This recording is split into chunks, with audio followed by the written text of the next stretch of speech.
আসসালামু আলাইকুম পাঠক বন্ধুরা। এই গল্পের প্রথম সিজন আপলোড করা হয়েছিল। এখন আমি শেষ সিজন সহ সকল পর্ব একসাথে দিলাম। যারা প্রথম সিজন শুনে নিয়েছেন তারা অল্প একটু কাট করে শেষ সিজন শুনে নেবেন। তো চলুন গল্পে যাওয়া যাক।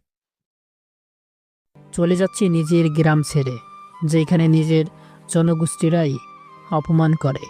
সেইখানে থেকে কি করব, যেখানে আপন পিতাই তার ছেলেকে চেনে না, যাদের আপন নানা নানিও তাদের নিজের মেয়েকে এত অপমান আর জঘন্য কথা শোনায়, তাও আবার তারই নিজের মেয়ের জামাইয়ের ছেলের সামনে। এতে করে এতটুকু বুঝলাম, এই এলাকা থেকে শুধু অপমান ছাড়া আর কিছুই পাওয়া যাবে না। এই জিনিসটা আমরা ভালোভাবে বুঝে গেছি, তাই চলে যাচ্ছি এই এলাকা ছেড়ে। আমরা তো কখনো কারোর কাছে হাত পাতি নাই যে আমাদের এটা লাগবে দেন, বা এত টাকা লাগবে দেন, এমন কথাও তো কারোর কাছে কখনোই বলি নাই। তাহলে কেন তারা আমাদের এত অপমান করে? আমরা কি মানুষ না? মানুষের একটা ধৈর্যের সীমা থাকে, সেই সীমাটা যদি অতিক্রম হয় তাহলে সে যা ইচ্ছা তাই করতে পারে। রাত 10টা 28 মিনিট, বাসের জন্য অপেক্ষা করছি। 10টা 40-এ বাস আসবে। বসে আসি বাসের ভিতরে, কানারের জানালার পাশে একটা সিটে। মা, বাবা আর আমি, এই তিনজন মিলেই চলে যাচ্ছি নিজেদের জন্মস্থান থেকে। কোথায় যাব তা এখনো বাবা বলেনি। নিজের সিটে বসে ভাবতেছি, কি থেকে কি হয়ে গেল, কেন তারা আমাদের সাথে এমন ব্যবহার করে। এর আগেও এমন ব্যবহার করেছে, কিন্তু তখন তো বাবা নিজের বাড়ি বা এলাকা ছেড়ে চলে যায়নি। তাহলে আজকে হঠাৎ করে এত চটে গেল কেন? কেনই বা বাড়ি ছেড়ে চলে আসছে? এসব ভাবছি বসে বসে। দেখি মনে করে কেনই বাবা বাড়ি থেকে চলে আসছে আজকে সকালে। মা, হো মা, শোনো না। হুম। কি হয়েছে বল তাড়াতাড়ি। বাবা কই গো? দেখ, হয়তো তোর দাদুর বাড়ি গেছে। হো, আমি বাবাকে ডেকে আনছি, তুমি খাবার রেডি করো। আচ্ছা, যা। হুম। আমাদের বাড়ি থেকে বের হয়ে চলে আসলাম দাদুর বাসায়। আমাদের বাড়ি থেকে ঠিক 1 মিনিট বা দিকে হাঁটলে আমাদের দাদুর বাড়ি। আমি বাড়ির গেটের সামনে আসতেই বাড়ির ভিতর চিল্লাচিল্লির শব্দ শুনতে পেলাম। আমি যে গেট দিয়ে ঢুকতে যাব, এমন সময় দেখলাম আমার ছোট চাচা এসে বাবাকে একটা চড় মারল। আমি এই জায়গায় দাঁড়িয়ে গেলাম, পুরো শরীর ঠান্ডা হয়ে গেল। বাড়ির সবাই দাঁড়িয়ে দেখছে যে আপন ছোট ভাই বড় ভাইকে মারছে, কেউ কোনো কথাই বলছে না। দাদা তো বাবাকে দেখতেই পারে না, সে হয়তো বাবাকে মারতে খুশি হয়েছে। তারপর আবার ছোট চাচা বাবাকে বলতে লাগলো, তোর কি কোনো লজ্জা শরম নাই যে এত অপমান করার পরও এই বাড়িতে আসিস? তোকে তো বাবা বলেই দিয়েছে যে যেদিন তুই ওই শফিকের মেয়েকে বিয়ে করেছিস সেদিনই মরে গেছিস। তাহলে কোন মুখ নিয়ে তুই এই বাড়িতে আসিস? নিচের দিকে তাকিয়ে আছো, কোনো কথা বলছো না? কোন মুখ নিয়ে তুই টাকা দিতে আসিস? লজ্জাও করলো না? আসলে এবার তো নীল এসএসসি পাস দিয়েছে, ওর পরীক্ষার সময় অনেক টাকা চলে গিয়েছে, 2 দিন রেজাল্টেও দিয়েছে। এখন আমার কাছে ওকে ভালো কলেজে ভর্তি করানোর মতো টাকা নাই, তাই আসলাম কিছু টাকা ধার নিতে। তোর ছেলেকে ভর্তি করানোর জন্য কি আমরা টাকার গাছ গেড়ে রেখেছি নাকি যে এসে গাছ লাগাবি আর টাকা পড়বে? 1010 টাকার জন্য কি তোদের টাকার গাছ গড়া লাগবে? এবার বড় চাচা বলতে লাগলো, ফকিরের মতো টাকা চাইতে লজ্জা করলো না? ছেলেকে যখন এতই পড়ানোর শখ, তখন নিজের বাড়ি বিক্রি করে পড়াতেই পারিস না? এই কয়েকটা টাকার জন্য আমাকে দেওয়া মায়ের শেষ স্মৃতিও তুমি বিক্রি করতে বললে ভাইয়া? আসলে আমার দাদি আজকে থেকে 16 বছর আগে মারা গেছে। তিনি মারা যাওয়ার সময় আমার বাবা সহ ছোট্ট বড় চাচাকে বাড়ি করার জন্য কিছু জায়গা দিয়েছিল। সেখানে বাবা ভাগে আমরা বাড়ি করে আছি। এই, তোর আলগা আলগা পেঁচাল রেখে চলে যা এই বাড়ি থেকে। আমি ভাবছি আজকে তাহলে আমার জন্যই বাবা তার ছোট ভাইয়ের হাতে মার খাইলো। আর কেমন বাবা, আমার দাদু যে নিজের বড় ছেলেকে ছোট ছেলে মারলো, চুপ করে দাঁড়িয়ে দাঁড়িয়ে তা দেখছে। ভাই আমি চলে যাব, প্লিজ তোরা দয়া করে আমাকে 1010 টাকা ধার দে, ছেলেটাকে একটা ভালো কলেজে ভর্তি করাই। ভাইয়া বললো না বাড়ি বিক্রি করতে? তাই কর, যা।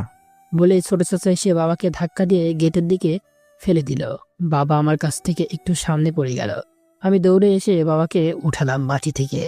বাবা শুধু আমার দিকে একবার তাকালো, তারপর আবার বাবা বলল, বাবা দেখলে তোমার ছোট ছেলে আমাকে মারলে, আরও ধাক্কাও দিল, আর তুমি চুপ করে দেখছো, কোনো প্রতিবাদ করলে না।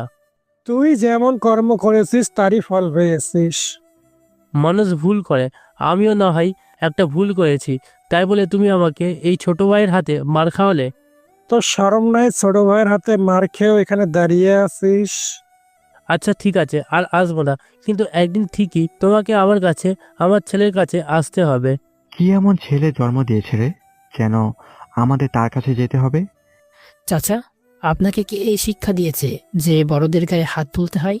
কুত্তার বাচ্চা, তুই এখন আমাকে শিখাবি নাকি? চাচার কথা শুনে বাবা আমার গালে ঠাস করে একটা চড় মারে, তারপর আবার বলতে শুরু করে। এই চুপ কর, বড়দের মাঝে কেন কথা বলিস? বাবা, তুমি ওনার বড়, উনি কেন তোমাকে মারবে? বাবা, আজকে যা ব্যবহার করলে তা আমি কোনোদিনও ভুলবো না। আরে যা তো, এত কথা বলছিস কেন? তুই ডুবলি কি না সেটা তোর বিষয়। তুই ভুললেই বা আমাদের কি, আর না ভুললেই বা কি? দেখ, সময় বলে দিবে ভাইয়া, আর আমার এই ছেলের কাছে তোকে একদিন কাঁদতে হবে, দেখিস। চলে যাও সামনে থেকে। নেকা কান্না করা বাদ দিয়ে চলে যা। তুই কি বুঝবি এই কান্নার? একটা ছেলের সামনে তার বাবাকে মার খেতে দেখে যে কতটা কষ্টকর, তা তুই কেমনে বুঝবি? এই আশরাফ, ওর ঘাড় ধরে বের করে দে তো। তার আর কোনো দরকার হবে না, আমি চলে যাচ্ছি। চল বাবা। আমি আর বাবা চলে আসলাম দাদুর বাড়ি থেকে। তারপর বাবা আমাকে বাড়ি যেতে বলে কোথায় যেন চলে গেল। আর রাত 9:30 বাসায় এসে আমাদের সব কাপড় গুছিয়ে নিয়ে বাস স্ট্যান্ডে নিয়ে আসলো। বাসের মধ্যে নিজের সিটে এইসব ভাবতে ভাবতে কখন যে ঘুমিয়ে গেছি তা নিজেও জানি না। কারোর ডাকে ঘুম ভাঙলো, চেয়ে দেখি বাবা ডাকছে। আশেপাশে তাকিয়ে দেখি বাসটা আর চলছে না, তার মানে বাসটা তার শেষ স্ট্যান্ডে এসে পৌঁছিয়েছে। বাসা থেকে নামলাম, এদিকে সকালও হয়েছে। কত সুন্দর চারিদিকে। চারিদিকে তাকাতেই তো আমার চোখ চড়ক গাছ উঠে গেল। আমার চারিপাশে অনেক বড় বড় বিল্ডিং, আকাশ ছোঁয়া এত বিল্ডিং আগে আর কখনোই দেখি নাই। তারপর বাবা আমাকে আর মাকে বলতে লাগলো, আমরা ঢাকায় চলে এসেছি, এখন আবার কোথায় থাকবো? থাকার জায়গারও ব্যবস্থা হয়ে যাবে। বাবা আমি এখানে সবকিছু ছেড়ে চলে এসেছি? না বাবা, সব ছেড়ে একেবারে চলে আসিনি, তোমাকে ভালো মানুষ করে গড়ে তুলে আবার চলে যাব আমাদের গ্রামে। ও। চলো আমরা ওখানে বসি। রাস্তার পাশে একটা ফাঁকা বেঞ্চে দেখিয়ে দিয়ে বলল, চলো।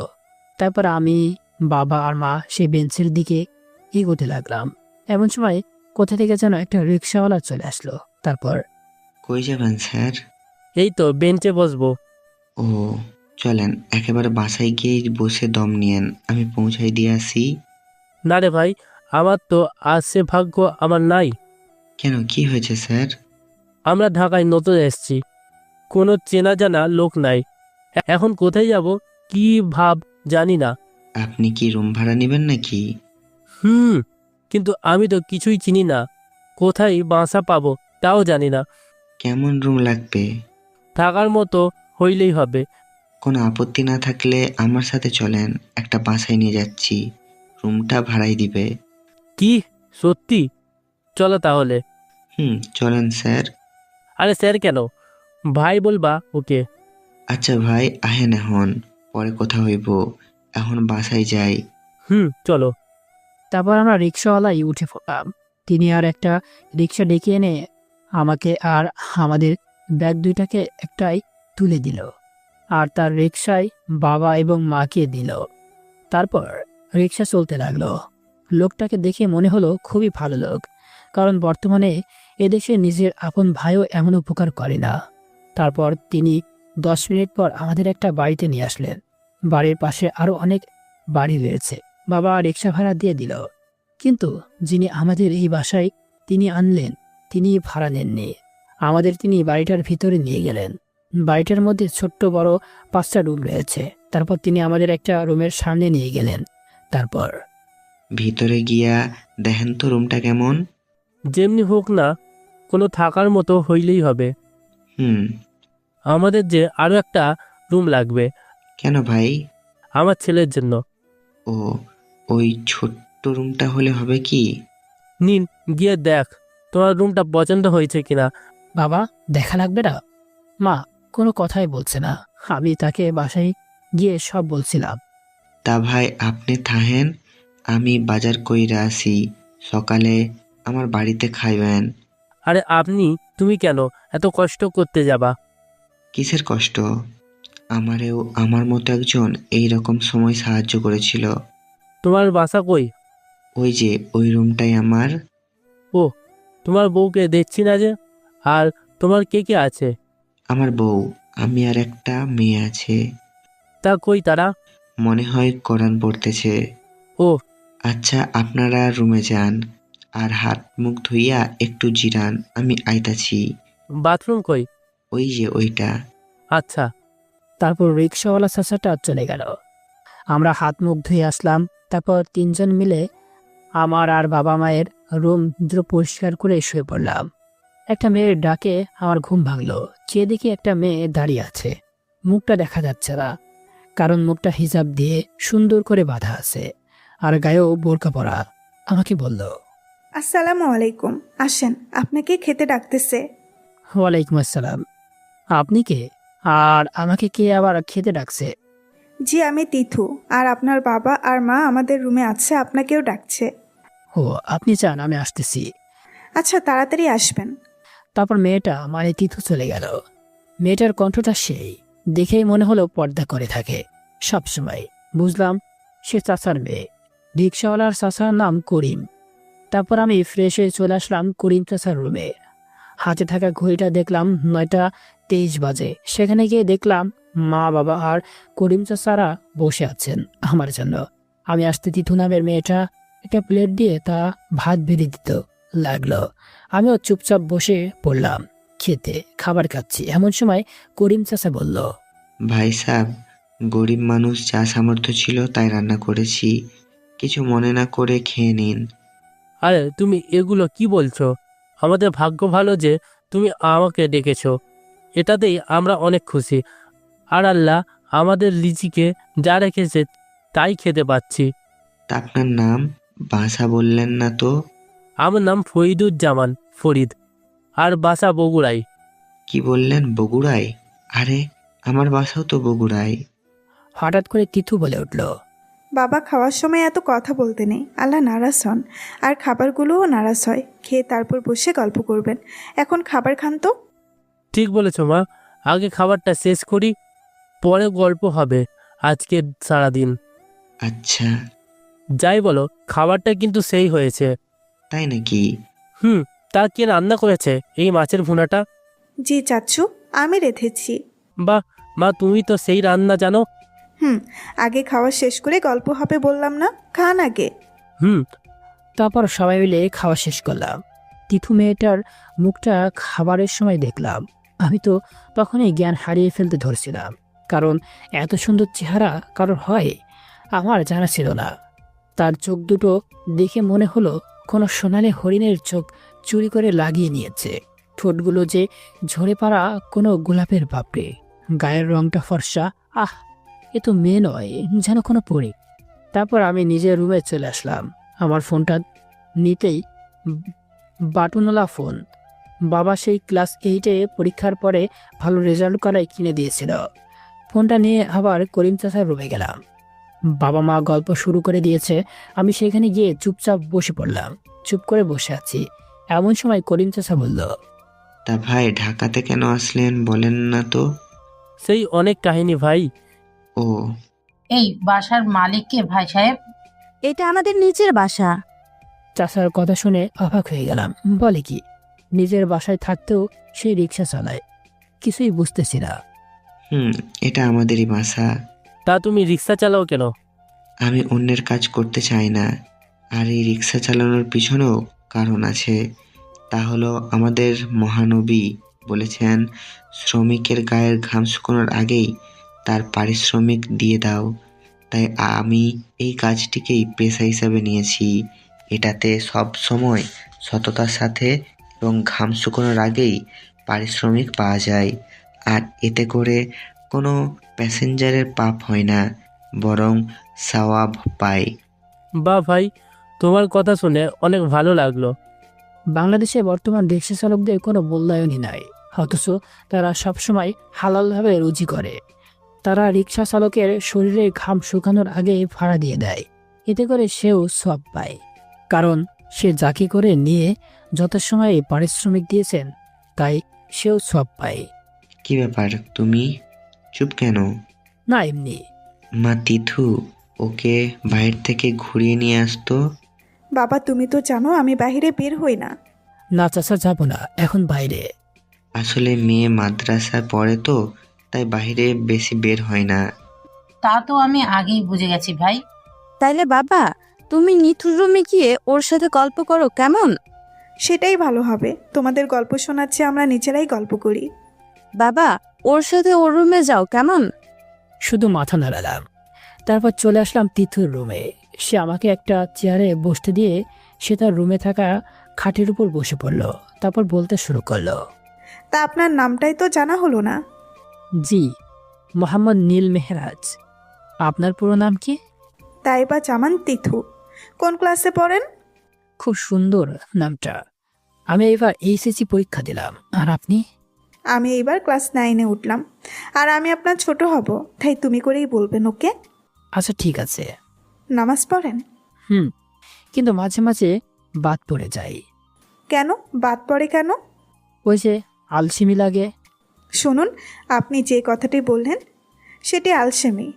এটাতে আল্লাহ যে কতটা কষ্ট পেয়েছে তা আপনি বুঝবেন না। আল্লাহ আপনাকে তার ইবাদত করার জন্যই পৃথিবীতে পাঠিয়েছে। তিনি আপনার সৃষ্টিকারী, সুতরাং আপনার কি দায়িত্ব নয় তার সেবা ইবাদত করা? আচ্ছা, এখন থেকে 5 ওয়াক্ত নামাজ পড়বো। নামাজ পড়ে আল্লাহর কাছে সবসময় মাপ চাইবেন। আচ্ছা, তুমি কি সবসময় বোরকা পরে থাকো? বাসার মধ্যে থাকি না, কিন্তু কোরআন পড়ার সময় মাদ্রাসায় বা বাইরে কোনো কাজে বের হলে বা অপরিচিত কেউ আসলে বোরখা পরে থাকি। ও আচ্ছা, এখানে মসজিদ কোথায়? কেন? বাহ, নামাজ পড়তে যাব, তা আগে থেকে জেনে নিব না? বাবার সাথে যায়েন, তিনিও নামাজে চাই। তোমরা সবাই কি নামাজ পড়ো? কেন আপনার আব্বু আম্মু পড়ে না? মাঝে মাঝে। আর তুমিও আমাকে তুমি করে বলতে পারো। আচ্ছা শোনো, আমি তোমার মাকে নামাজ পড়াবো আর তুমি তোমার বাবাকে নামাজে নিয়ে যাবে, ওকে? আচ্ছা।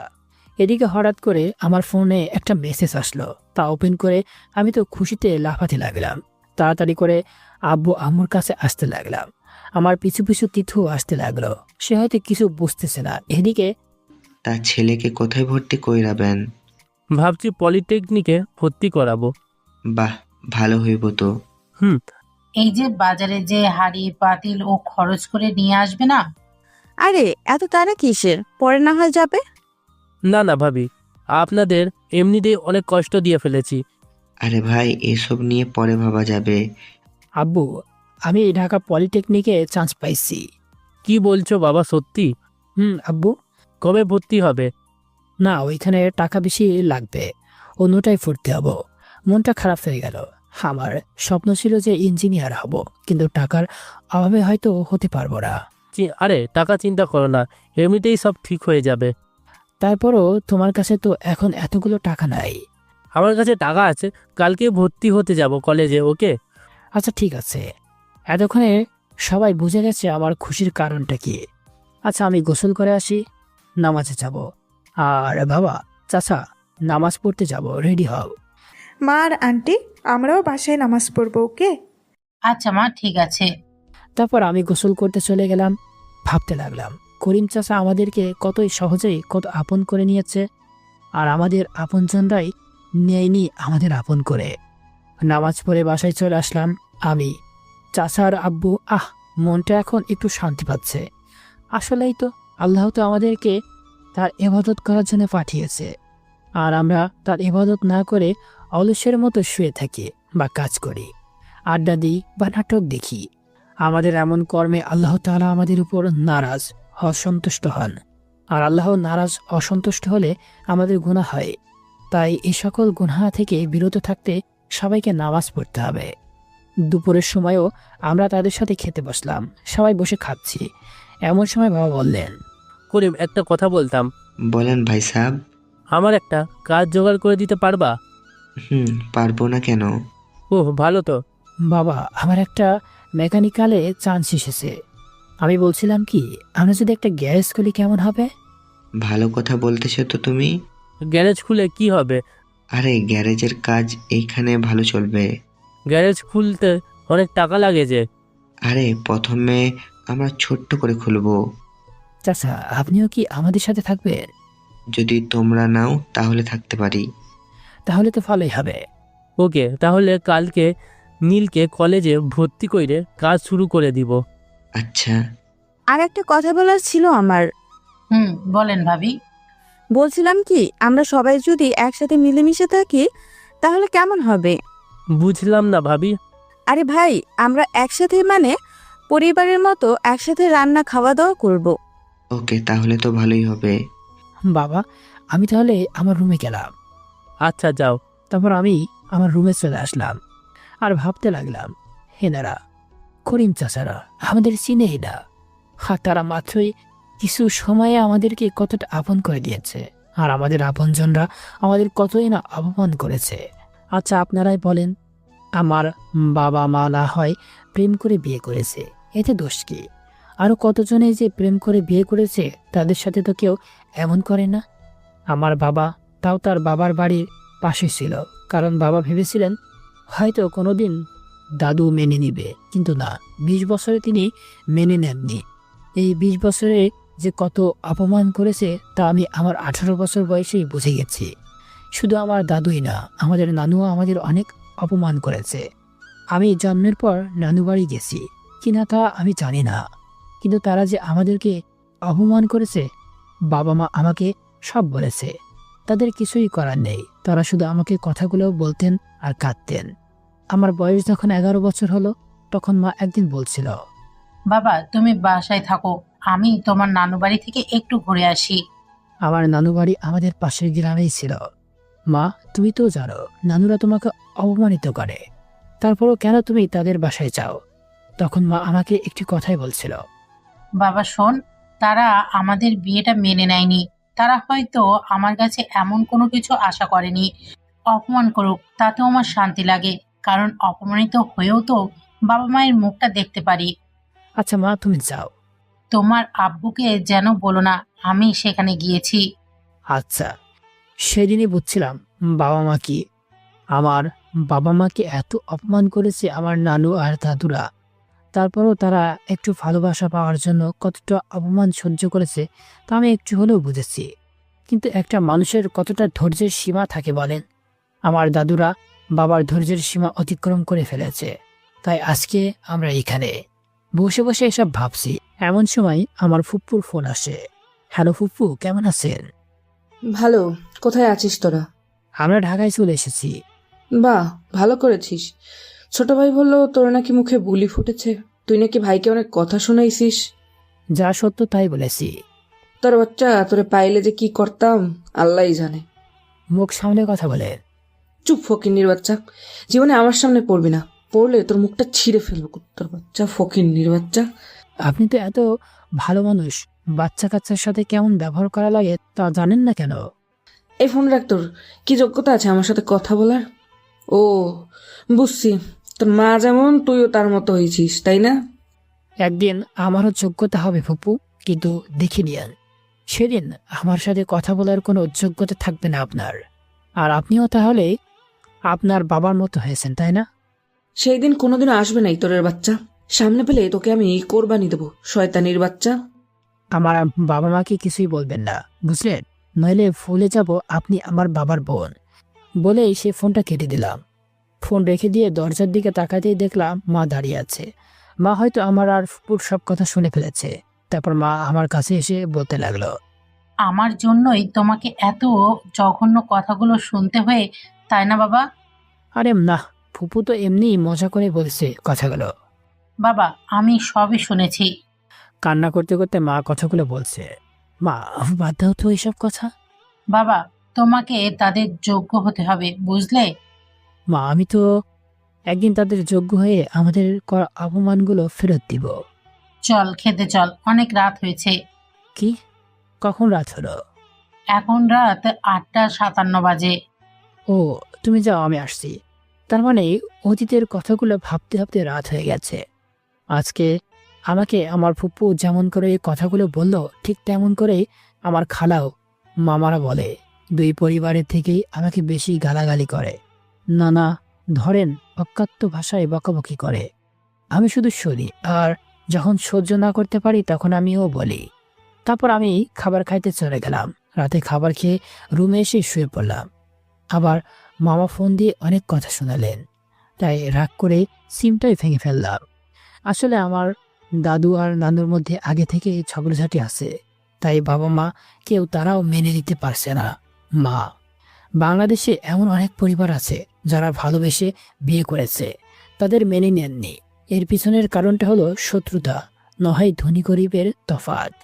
যদি সবাই সব দিক দিয়ে বিবেচনা করত, কিংবা ভালোবাসা কি জিনিস তা বুঝতো, তাহলে হয়তো আমাদের মতো পরিবারকে এত অবহেলা অপমান সহ্য করতে হতো না। এসব ভাবতে ভাবতে কখন যে ঘুমিয়ে গেছে নিজেও জানি না।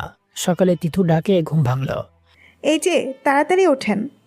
ধাক্কা ধাক্কিতে বলছে, কি হয়েছে? এত সকালে ডাকাডাকি করছেন কেন? আরে সবাই নামাজ পড়তে গেছে, আপনি কি নামাজ পড়বেন না নাকি? আজান দিয়েছে? তাড়াতাড়ি ওঠেন। আচ্ছা, আপনি যান। তারপর তিথু চলে গেল, আর আমি উঠে উজু করে বাসা থেকে বের হলাম মসজিদে যাওয়ার জন্য। নামাজ পড়ে একটু রাস্তা দিয়ে হাঁটাহাঁটি করে বাসায় চলে আসলাম। তারপর সবার সাথে এমনিতেই ভালো মন্দ কথা বললাম। তারপর রুমে এসে ফ্রেশ হয়ে খাটে শুইতেই বাবার ডাক। আমিও চলে গেলাম তার কাছে। গিয়ে, বাবা আমাকে ডাকছো? হুম। কেন বাবা? কোনো মানে মনে নেই কালকে কি বলছি? না তো। আরে তাড়াতাড়ি রেডি হয়ে নে, কলেজে ভর্তি হতে যাবে না? আরে হ্যাঁ, মনে পড়ছে তো। তাহলে তাড়াতাড়ি গিয়ে রেডি হয়ে নাও। আচ্ছা বাবা। তারপর আবার নিজের রুমে আসলাম। আম্মুকে দেখলাম না সকালে, এসে কই, তাই আম্মুকে ডাক দিলাম। আম্মু। কি হয়েছে? আমি রান্নাঘরে। আমি চলে আসলাম রান্নাঘরে। আমার পাশের রুমটা রান্নাঘর। আমি হয়তো আসার সময় ভালো মতো খেয়াল করি নাই যে আম্মু রান্নাঘরে আছে। আম্মু কি করো? রান্না করছি। হো গুড। কিছু বলবা কি? একটু পর আমি আর আব্বু বের হব। আজকে নাকি আমাকে কলেজে ভর্তি করাতে নিয়ে যাবে। সে কি, সকালে তো কিছুই খাওনি বাবা, না খেয়ে যাবে নাকি? আম্মুর পাশ থেকে চাচি কথাটা বলল। আরে সমস্যা নাই মা, তুমি তাতে তাড়াতাড়ি করে পরোটা ডিম ভাজি দাও। বাহ, সবাই দেখি একসাথে রান্না করে আছে। আচ্ছা বাবা, তুমি গিয়ে রেডি হও, আমি পরোটা ভেজে দিচ্ছি। আরে চাচি, আপনি কেনই কষ্ট করবেন? যাও তো, রেডি হয়ে নাও। আমি আর কিছু না বলে চলে আসলাম নিজের রুমে। হায় রে, মানুষ যেখানে নিজের জনগোষ্ঠীরাই আমাদের চিনল না, আর এই মানুষগুলো চাচা চাচি তিথু আমাদের একটি মাত্র দিনই কতই আপন করে নিয়েছে। আমি গোসল শেষ করে এসে প্যান্ট পরে একটা শার্ট গায়ে দিয়ে আয়নায় নিজের চুলগুলো ঠিক করছি। এমন সময় তিথু রুমের দরজার সামনে এসে বলতে লাগলো, আসেন আমাদের রুমে খেতে দেই। আচ্ছা আপনি যান, আমি আসছি। শুভ কামনা রইল। কিসের জন্য? এই যে কলেজে ভর্তি হবার জন্য। ও ধন্যবাদ। আর একটা কথা বলার ছিল। বলেন। আমাকে আপনি করে বলতে হবে না। তাহলে কি বলে ডাকবো? কেন, নাম ধরে বা তুমি করে, তাও না হলে তুই করেই বলবেন। আপনি করেই বললেই ভালো হতো। যেটা বললাম সেটাই করবেন, ওকে? চেষ্টা করব। চেষ্টা নয়, বলতে হবে। আর তাড়াতাড়ি চলেন, খাবার ঠান্ডা হয়ে যাবে। আচ্ছা, আমি না হয় বলবো, কিন্তু তোমাকেও বলতে হবে। আমি বলতে পারবো না। আর কোনো কথা নয়, চলেন খেতে, আঙ্কেল আর আব্বু বসে আছে। ওকে চলো। তারপর তিথুর বাবা মায়ের রুমে এসে খাবার খেলাম। এখানে এসে খাওয়ার কারণ হলো দুই পরিবার সবাই নাকি একসাথে খাবে এবং একসাথে রান্না করবে। আর তিথুর বাবার রুমে খেলাম কারণ এখানে কোনো আলাদা খাওয়ার রুম নাই। তারপর আমি আর বাবা বাসা থেকে বের হলাম কলেজে ভর্তির জন্য। আসার আগে চাচা চাচি মা বাবার পাশে সালাম করে এসেছে। তারপর চলে আসলাম কলেজে এসে ভর্তি হয়ে আবার বাসায় আসলাম। এখনো ক্লাস শুরু হয়নি। ক্লাস শুরু হতে এখনো সপ্তাহখানেক বাকি আছে। দুপুরে আবার সবাই একসাথে খেতে বসলাম। তিথুর মা খাবার বেড়ে দিচ্ছে আর বাকিরা সবাই খাচ্ছি। এমন সময় আমি বললাম, তা বাবা, গ্যারেজের বিষয়ে কি ভাবলে? করলে তো করা যায়, দোকান পাবো কই? ভাই, আমি একটা দোকান ঠিক করে রেখে এসেছি একটু আগেই। চাচা ঠিক করেছেন, তাহলে তো ভালোই হলো। আমরা বিকালে গিয়ে দেখে আসবো। ওকে। চাচা, আপনাকে কিন্তু আমাদের সাথে থাকতে হবে, আর আপনি এখন থেকে আর রিক্সা চালাবেন না, কেন বাবা? কারণ আমরা সবাই মিলে গ্যারেজ চালাবো। তোমার তো কলেজ আছে। কলেজ শুরু হলে পরে কলেজে যাব, আর আমি না থাকলে তোমরা সামলাবে। আচ্ছা। তারপর বিকালে আমি, বাবা আর চাচা মিলে গ্যারেজটার জন্য যে দোকানটা চাচা ঠিক করেছিল সেখানে গেলাম। দোকানটা একেবারে ছোট না, আবার একেবারে বড়ও না, মাঝারি।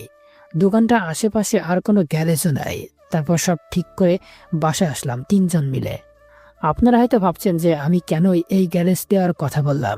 কারণটা হলো, আগে আব্বু একটা গ্যারেজে কাজ করত, তাই তার এই কাজের বিষয়ে অভিজ্ঞতা আছে।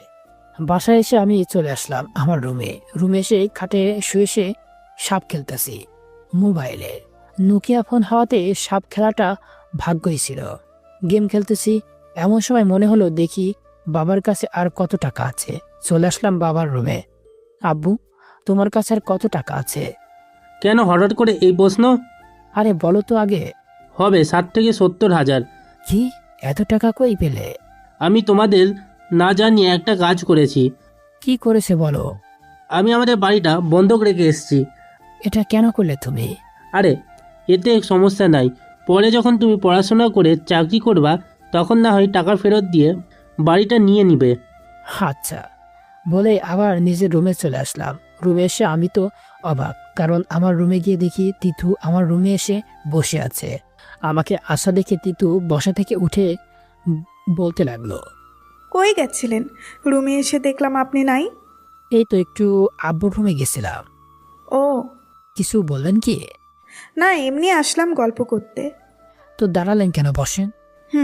আর আপনি সব কিছু এত তাড়াতাড়ি কেমনে ভুলে যান বুঝি না। আচ্ছা আমি আবার কি করলাম বলেন তো? সকালে না বললাম আমাকে তুমি করে বলতে, আর আপনি সেই কথা ভুলে গিয়ে আবার আপনি করে বলতেছেন। ও আমি দুঃখিত, আমার মনেই ছিল না। হয়েছে, আর বলতে হবে না। এখনই কি করবেন? কিছু না তো, তুমি কি করবা? কিছু না, আসলে একা একা বসে থাকতে ভালো লাগছিল না, তাই আপনার রুমে আসলাম গল্প করতে। আচ্ছা আপনি কি সারাদিন বাসায় একাই থাকো? না তো, মা আছে না, আর আমার একটি বান্ধবী আছে। সে আসতে না 3 দিন ধরে। কেন আসছে না? আমি তো জানি না। তার বাসায় যেয়ে খোঁজ নেও বা ফোন দিয়ে দেখো। তার তো ফোন নাম্বার আমার কাছে নাই। কেমন বান্ধবী যে ফোন নাম্বার নাই? আসলে আমি আরও সবসময় একসাথেই থাকতাম, তাই নাম্বার রাখিনি। তার বাসায় গিয়ে খোঁজ নিয়ে রেখেছ? না, আর সে তো মাদ্রাসায়ও আসেনি। তাহলে তার বাসায় যেয়ে খোঁজ নিয়ে দেখো। আচ্ছা, আমি আব্বুকে বলবো খবর নিতে। তারপর আরো কিছুক্ষণ বসে আমরা 2 জন মিলে গল্প করতে করতে কখন যে সন্ধ্যায় পার হয়ে গেছে আমাদের সেদিকে খেয়াল নেই। রুমের বাহিরে এসে বাথরুমে গেলাম হাত মুখ ধুইতে। তারপর মা এসে ডেকে গেল খাবার খাওয়ার জন্য। রাতে খাবার খেয়ে চলে আসলাম নিজের রুমে এসেই ভাবতে লাগলাম তিথু খুবই সহজেই আমাকে কতটা আপন করে নিয়েছে। শুধু তিথু নয়, তার পরিবারও। ভাবতে লাগলাম মুনিয়ার কথা। মুনিয়া আমার বড় চাচার মেয়ে। আমি আর মুনিয়া একই ক্লাসে পড়তাম এবং একই স্কুলে। মুনিয়া হয়েছে ঠিক ওর বাবার মতোই।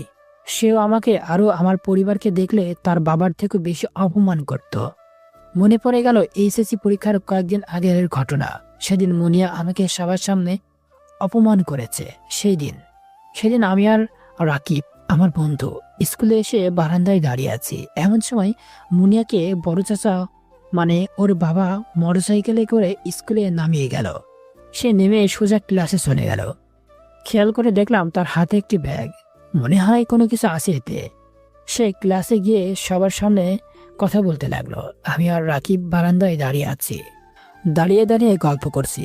এমন সময় ক্লাসে রুমের ভেতর থেকে মুনিয়া আমাদের ডাক দিল।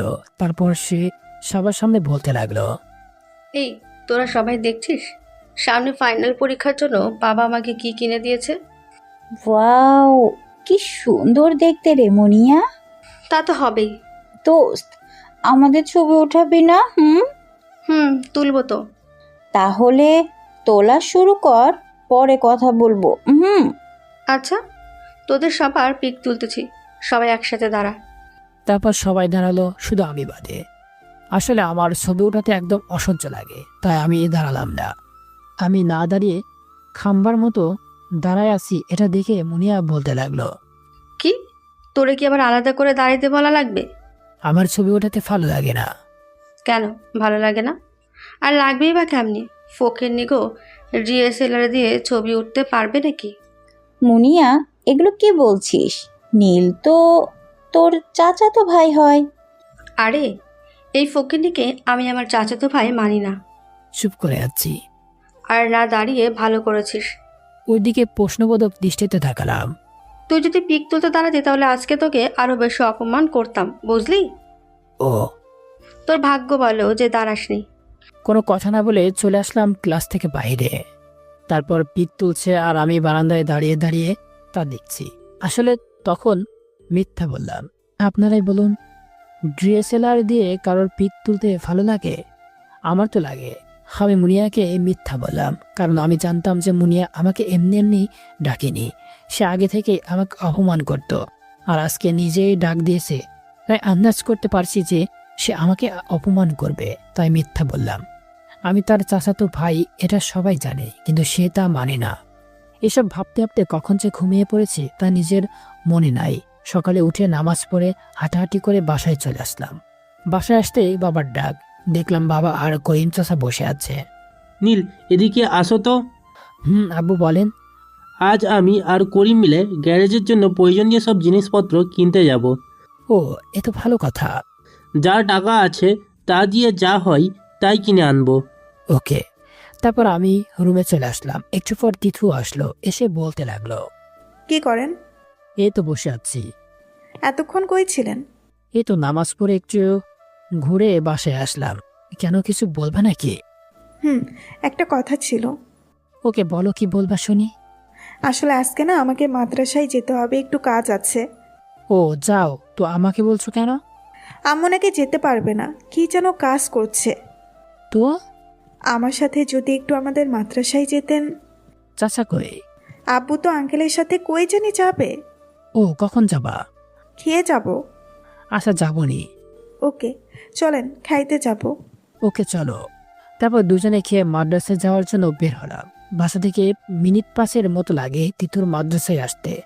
মাদ্রাসায় এসে সে আমাকে মাঠের এক কোনায় দাঁড়িয়ে থাকতে বলে তার ক্লাসে আমাকে একবারও বলল না যে চলেন আমার সাথে আমার ক্লাসে। অনেকক্ষণ দাঁড়িয়ে আছি, কিন্তু একটা ব্যাপার খেয়াল করলাম যে মাদ্রাসায় কোনো ছেলে নাই।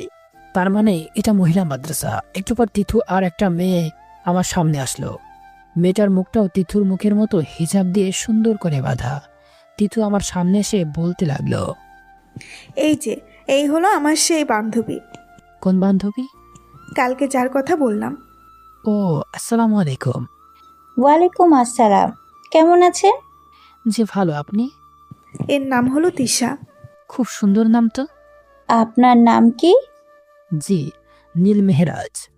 ওকে তিশা, তুই ক্লাসে যা, আমরা বাসায় গেলাম। আকাশের অবস্থা ভালো না, মেঘ করেছে। ওকে আচ্ছা, আমি ক্লাসে গেলাম, আর বিকেলে আমি তোদের বাসায় আসবো। আচ্ছা। তিশা চলে গেল। তা তোমার কি কাজ শেষ? তাড়াতাড়ি বাসায় যেতে হবে, বৃষ্টি হবে মনে হয়। আকাশে মেঘ করেছে। চলেন এখন বাসায় যাব। চলো বাসার দিকে যাই তাহলে। চলেন। তারপর আমি আর তিথু বাসার দিকে হাঁটা ধরলাম।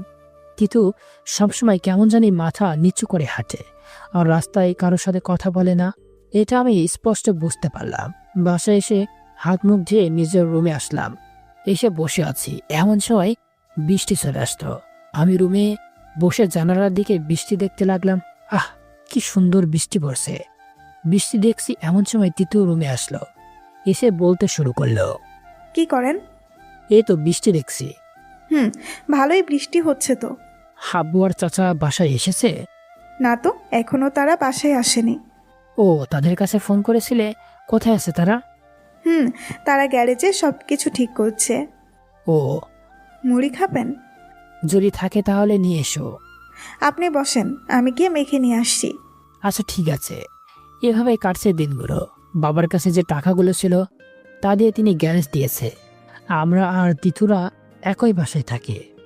কলেজ, তিথুর সাথে গল্প, সময় পেলে গ্যারেজে কাজ, সব নিয়ে ভালোই চলছে দিনকাল। এর মধ্যে তিথুর প্রতি কেমন যেন আলাদা করে একটা অনুভূতি কাজ করে। তাকে না দেখতে পেলে কেমন জানি লাগে। আর এখন কিছুদিন থেকে দেখছি তিথু আমার উপর কেমন যেন অধিকার ঘাটাতে শুরু করেছে। সব মিলিয়ে আল্লাহর রহমতে ভালোভাবে দিনগুলো কাটছে। একটা কথা ভেবে খুব ভালো লাগে, তা হলো এইখানে তো কেউ আর অপমান করে না, কেউ আর বলে না যে তুই তো ফকির নির্ফলা। সকালবেলা তিথুর ডাকে ঘুম ভাঙল। তিথু, এত সকালে ডাকছে কেন? কি এখনই সকাল আছে তাই না? আর একটু আগেই তো নামাজ পড়ে আসলাম, তারপর ঘুমালাম। তো কি হয়েছে, এক্ষুনি উঠুন। আরে পরে উঠবো, আর আজকে তো শুক্রবার, একটু ঘুমাই প্লিজ। না, আর ঘুমাতে হবে না। আমি কিন্তু এখন আম্মুকে ডাক দিব। চাচি আমাকে কিছুই বলবে না, ডাক দেন। এত সকালে উঠে কি করব বলো? আজকে গ্যারেজে গিয়ে কাজ করবেন, বাসায় থাকা যাবে না। কেন, বাসায় থাকলে কি হবে? এমনি, আর গ্যারেজে গিয়ে আব্বু আর আঙ্কেলকে বাসায় পাঠিয়ে দিয়েন। কেন? খেতে আসবে। ওকে। হাত মুখ ধুয়ে এসে এখানেই বসে থাকবেন, আমি খাবার নিয়ে আসতেছি। কেন খাবার ঘরে চাই? আপনাদের তো বলাই হয়নি, আমার বাসার ভিতরেই একটা খাবার খাওয়ার রুমও বানাইছি। এখানে বসতে বলছি, চুপ করে বসে থাকবেন। আমি জানি তিথু যা বলে তাই করে, তাই আমি আর বেশি কথা বললাম না। আর তিথুও চলে গেল আমার জন্য খাবার আনতে, আর আমি উঠে ফ্রেশ হতে চলে গেলাম। তারপর তিথু আসলো হাতে একটা প্লেট নিয়ে, দেখে বুঝেই ফেললাম যে এতে আমার জন্য খাবার নিয়ে আসছে তিথু। তারপর সে এসে খাবারটা আমার খাটের উপর রাখলো, রেখে আমাকে বসতে বলল। বসেছি, এখন দাও তো আগে খাই। আরে খাইবেনই তো। বলে সে প্লেট থেকে নিজের হাতে খাবারের লোকমা করে আমার মুখে সামনে ধরল। আর আমি তো অবাক হয়ে গেলাম, কারণ তিথু যে নিজের হাতে আমাকে খাওয়াবে আমি কল্পনাও করিনি। হা করে আছি। কি হলো, খাচ্ছেন না কেন? তুমি আমাকে খাওয়াই দিচ্ছ কেন? এমনি আমার ভালো লেগেছে তাই দিচ্ছি। কেন ভালো লাগলো বলো? আরে তিশা ওর হবু স্বামীকে নিজের হাতে খাইয়ে দেয়, তাই আমিও আমার হবু স্বামীকে নিজের হাতে খাইয়ে দিব। এক নাগারে কথাগুলো বলল তিথু। আমি অবাক হয়ে চোখ বড় বড় করে ওর দিকে তাকালাম। আমার তাকানো দেখে ভাবতে লাগলো সে কি বলছে। কি বললো তুমি, আবার বলো। কই কিছু না তো, আমাকে মা ডাকছে তাই চাই। আরে আমাকে খাওয়াই দিবি কে? পারবো না, নিজের হাতে খান। তুমি না বললে খাওয়াই দিবে? পারবো না। বলে তিতু দৌড় দিয়ে চলে গেল, আর আমি হা করে তার যাওয়ার দিকে চেয়ে আছি। আমি ভাবতে লাগলাম কি বলে গেল সে, আমি নাকি তার হবু স্বামী। খাওয়া বাদ দিয়ে এসব ভাবছি। আসলে আমি তিতুকে ভালোবাসি, আর তিতু আমাকে ভালোবাসে, তার প্রমাণ সে এক্ষুনি দিয়ে গেল। কিছুক্ষণ পর তিতু আবার আসলো, এসে দেখে আমি খাওয়া বাদ দিয়ে বসে আছি, তাই আবার বলতে লাগলো। কি ব্যাপার, খাননি কেন এখনো? তুমি নাকি খাওয়াই দিবে আজকে, তাই আর খাইনি। ও আচ্ছা, খাইয়ে দিচ্ছি। হাত ধরে প্লেটটা হাতে নিল। তিতু আমার মুখের সামনে এক লোকমা ভাত ধরল। হ্যাঁ করেন। ভালোবাসো আমাকে? সরাসরি বলে ফেললাম। খাবারের সময় বেশি কথা বলতে নাই। যেটা বলছি তার উত্তর দাও। জানি না। ওকে, কি আর করার। কি ওকে? হ্যাঁ, আর কি করার এর মানে কি? কিছু না, কিছু না। আমি কিন্তু বলতে বলছি। আরে কিছু না। বলবেন কি না? আগে বলো আমাকে ভালোবাসো। জানি না। ওকে, কালকে তাহলে সাদিয়াকে প্রপোজ করব। পরের দিন সাদিয়াকে প্রপোজ করব। তিতু শুনে রেগে মেগে আগুন হয়ে বলল। ওই, এই সাদিয়াটাকে? আমার বান্ধবী হয়। একটা লাথি দিয়ে প্রপোজের শখ মিটিয়ে দিব, বুঝলি? এই আমাকে তুই করে বলছো কেন? আমাকে ছাড়া আর কাউকে প্রপোজ করা তো দূরের কথা, দেখতেও পাবি না। মুখের মধ্যে এক থাবা ভাত ঢুকিয়ে দিয়ে বলল। করতে লাগলাম। এই কি হলো আপনার, পানি খান। বলে সে পানির গ্লাসটা মুখের সামনে ধরলো। আমি পানি খেয়ে বলতে লাগলাম, আমাকে মেরে ফেলতে চাও? কথাটা আর বলতে পারলাম না ভাই, তার আগে আমার মুখের মধ্যে দিয়ে দিল। আরে ভাই কি ভাবতেছেন, উম্মা দিল? আরে ভাই তাহলে তো ভালোই হতো, কিন্তু ভাই তা না দিয়ে দুইটা কাঁচামরিচ মুখে পুড়ে দিল ভাই। আর সাথে সাথে আমার মুখ থেকে কথা উধাও হলো এবং আমার চোখে পানি চলে আসলো। জোরে চিল্লাতেও পারছি না। কেমন লাগলো? আমি কোনো কথা বলতে পারলাম না। সোজা রুম থেকে বের হয়ে দৌড় দিলাম রান্নাঘরে, গিয়ে ফ্রিজ থেকে এক বোতল পানি বের করে খেলাম। আমার এমন অবস্থা দেখে চাচি বলতে লাগলো। কি ব্যাপার নীল, এভাবে দৌড়ে আসলে কেন? ঝাল ঝাল, কথাও বলতে পারতেছি না। কি ঝাল ঝাল করছো? আপনার মেয়ে আমার মুখে কাঁচামরিচ দিয়ে দিয়েছে। কি বলছো বুঝতে পারছি না। এমন সময় শয়তানের হাড্ডি তিথু আসলো। কিছু না মা। আর আপনি দাঁড়িয়ে কেন? ফ্রিজ থেকে দই বের করে খান। আমাকে বলল, আমি মনে মনে বললাম দাঁড়া মজা দেখাচ্ছি, আর মুখে বললাম তিথু আমার রুমে নিয়ে এসো প্লিজ। যা তোমা ওর রুমে দিয়ে আয়। ওকে মা। বলেই নিজের রুমে আসলাম। আমি রুমে এসে পানি খাচ্ছি আর ভাবতেছি আমাকে মরিচ খাওয়ানো, দাঁড়াও আমিও মজা দেখাবো, একবার খালি আসো আমার রুমে, তারপর মজা বোঝাবো। বসে বসে এসব ভাবছি। এমন সময় তিথু দই আর একটা চামচ হাতে আমার রুমে আসলো। রুমে নয়, দরজাটার সামনে এসে সে দই আর চামচ এগিয়ে দিয়ে বলতে লাগলো, এই যে ধরেন দই আর চামচ। দরজার সামনে দাঁড়িয়ে হাসতে হাসতে বলল, এদিকে এসো। না যাব না, এগুলো নিন। এদিকে আসতে বলছি। একটু রেগেই বললাম। তিতু ভয় পেয়ে আমার কাছে আসলো। ওর হাত দুটো ধরে বললাম, আমাকে মরিচ খাওয়ানো, দাঁড়াও মজা দেখাচ্ছি। এই কি করবেন? ছাড়ুন বলছি, ছাড়ুন। কোনো কথা না শুনে 4 ঠোঁট এক করে দিলাম। মিনিট খানিক পর আমি ছাড়ার চেষ্টা করছি, কিন্তু পারছি না। কি হলো? ছাড়তে পারছি না কেন? এদিকে তিতু এতক্ষণে আমার মাথার পিছনে 2 হাত দিয়ে কিছুক্ষণ চুল খামচে ধরে আছে, আর ঠোঁট দুটো তার দখলে নিয়ে এমন করে মনে হয় কোনো আইসক্রিম খাচ্ছে। এটা দেখেই তো আমি নিজেই নিজেকে ভালো ভালো কিছু কথা মনে মনে বললাম, জোরে বলতাম, কিন্তু তিথু যে আইসক্রিম খাচ্ছে। আমি ছাড়ানোর চেষ্টা করছি, কিন্তু পারছি না। প্রায় 5 মিনিটের পর তিথু আমাকে ছেড়ে দিয়ে জোরে জোরে শ্বাস নিতে লাগলো। আমিও তাই নিতে লাগলাম। কেমন লাগলো বলেন? আমার আজকে তো মরে আর বললাম না, কারণ তখনই এই বালের মরার কথা বলে মরিচ খাইছি। কি বলতে ধরছিলেন বলেন? চোখ বড় বড় করে, কই কি বলতে ধরছিলাম? কিছু না তো। ঝাল কমেছে? আরেকটা কথা। কি কথা বলেন? এত কিপটে মানুষ আমি বাপের জন্মও দেখি নাই। কি কিপটামি করলাম আমি? করনি? না তো। দই বাঁচানোর জন্য তো আমাকে উম্মা দিলে। কি এত বড় কথা? আরে না, বেশি বড় না তো। দাঁড়া, তোকে আজকে সব দই খাওয়াবো। আরে না, এমনি বললাম। তিতু কোনো কথা না শুনে আবার আমার কাছে আসতে লাগলো। কি করছো ছাড়ো। আর বলতে পারলাম না। সে আমার মুখটা ফাঁক করে 1 চামচ দই মুখে পুরে দিল। আমি কিপটা তাই না? খাই এবার। ভাই মাফ কর।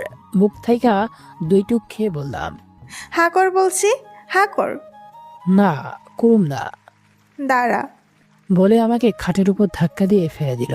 তারপর বুকের উপর বসে দইটা হাতে নিয়ে মুখের ভিতর আবার 1 চামচ দই দিল। মুখের মধ্যে থাকা দই খেয়ে আর জীবনেও কিপটা বলুম না গো, বইন মাফ করে দে। না, তোকে পুরাটাই খেতে হবে। না না, এটা সম্ভব না। আমি আর একটুও খামো না। না, তোকে খেতেই হবে। তাহলে তোমার গায়ে বমি করে দিমো। এই না না। বলে বুকের উপর থেকে উঠে গেল। আচ্ছা তিতু, একটা কথা সত্যি করে বলবা? বলেন কি কথা? তুমি কি আমাকে ভালোবাসো? হুম। বলে দৌড়ে চলে গেল আমার রুম থেকে। আমি বসে বসে ভাবছি, যাক কেউ তাহলে আমাকে ভালোবাসে। আর একটা কথা, তিথু আমাকে আপনি আর তুই করে বলে, কিন্তু তুমি করে কেন বলে না? এসব ভাবছি এমন সময় বাবা ফোন দিল। আব্বু কই আছো তুমি এখন? আমি তো বাসায় আছি। কেন? একটু গ্যারেজে আসো তো। কেন, কোনো সমস্যা হয়েছে কি? আরে না, আমি আর তোমার চাচা বাসায় আসবো খাইতে, তাই আর কি। ও আচ্ছা, আমি এক্ষুনি আসতেছি। আচ্ছা বাবা আসো। তারপর আমি সোজা গ্যারেজে চলে গেলাম। আমি যাইতে বাবা আর চাচা বের হয়ে চলে গেল। আর আমি চুপ করে গড়িতে বসে আবার ভাবতে লাগলাম, অবশেষ আমিও একটা জিএফ পাইলাম। কি যে আনন্দ লাগছে তা বলে বোঝাতে পারবো না।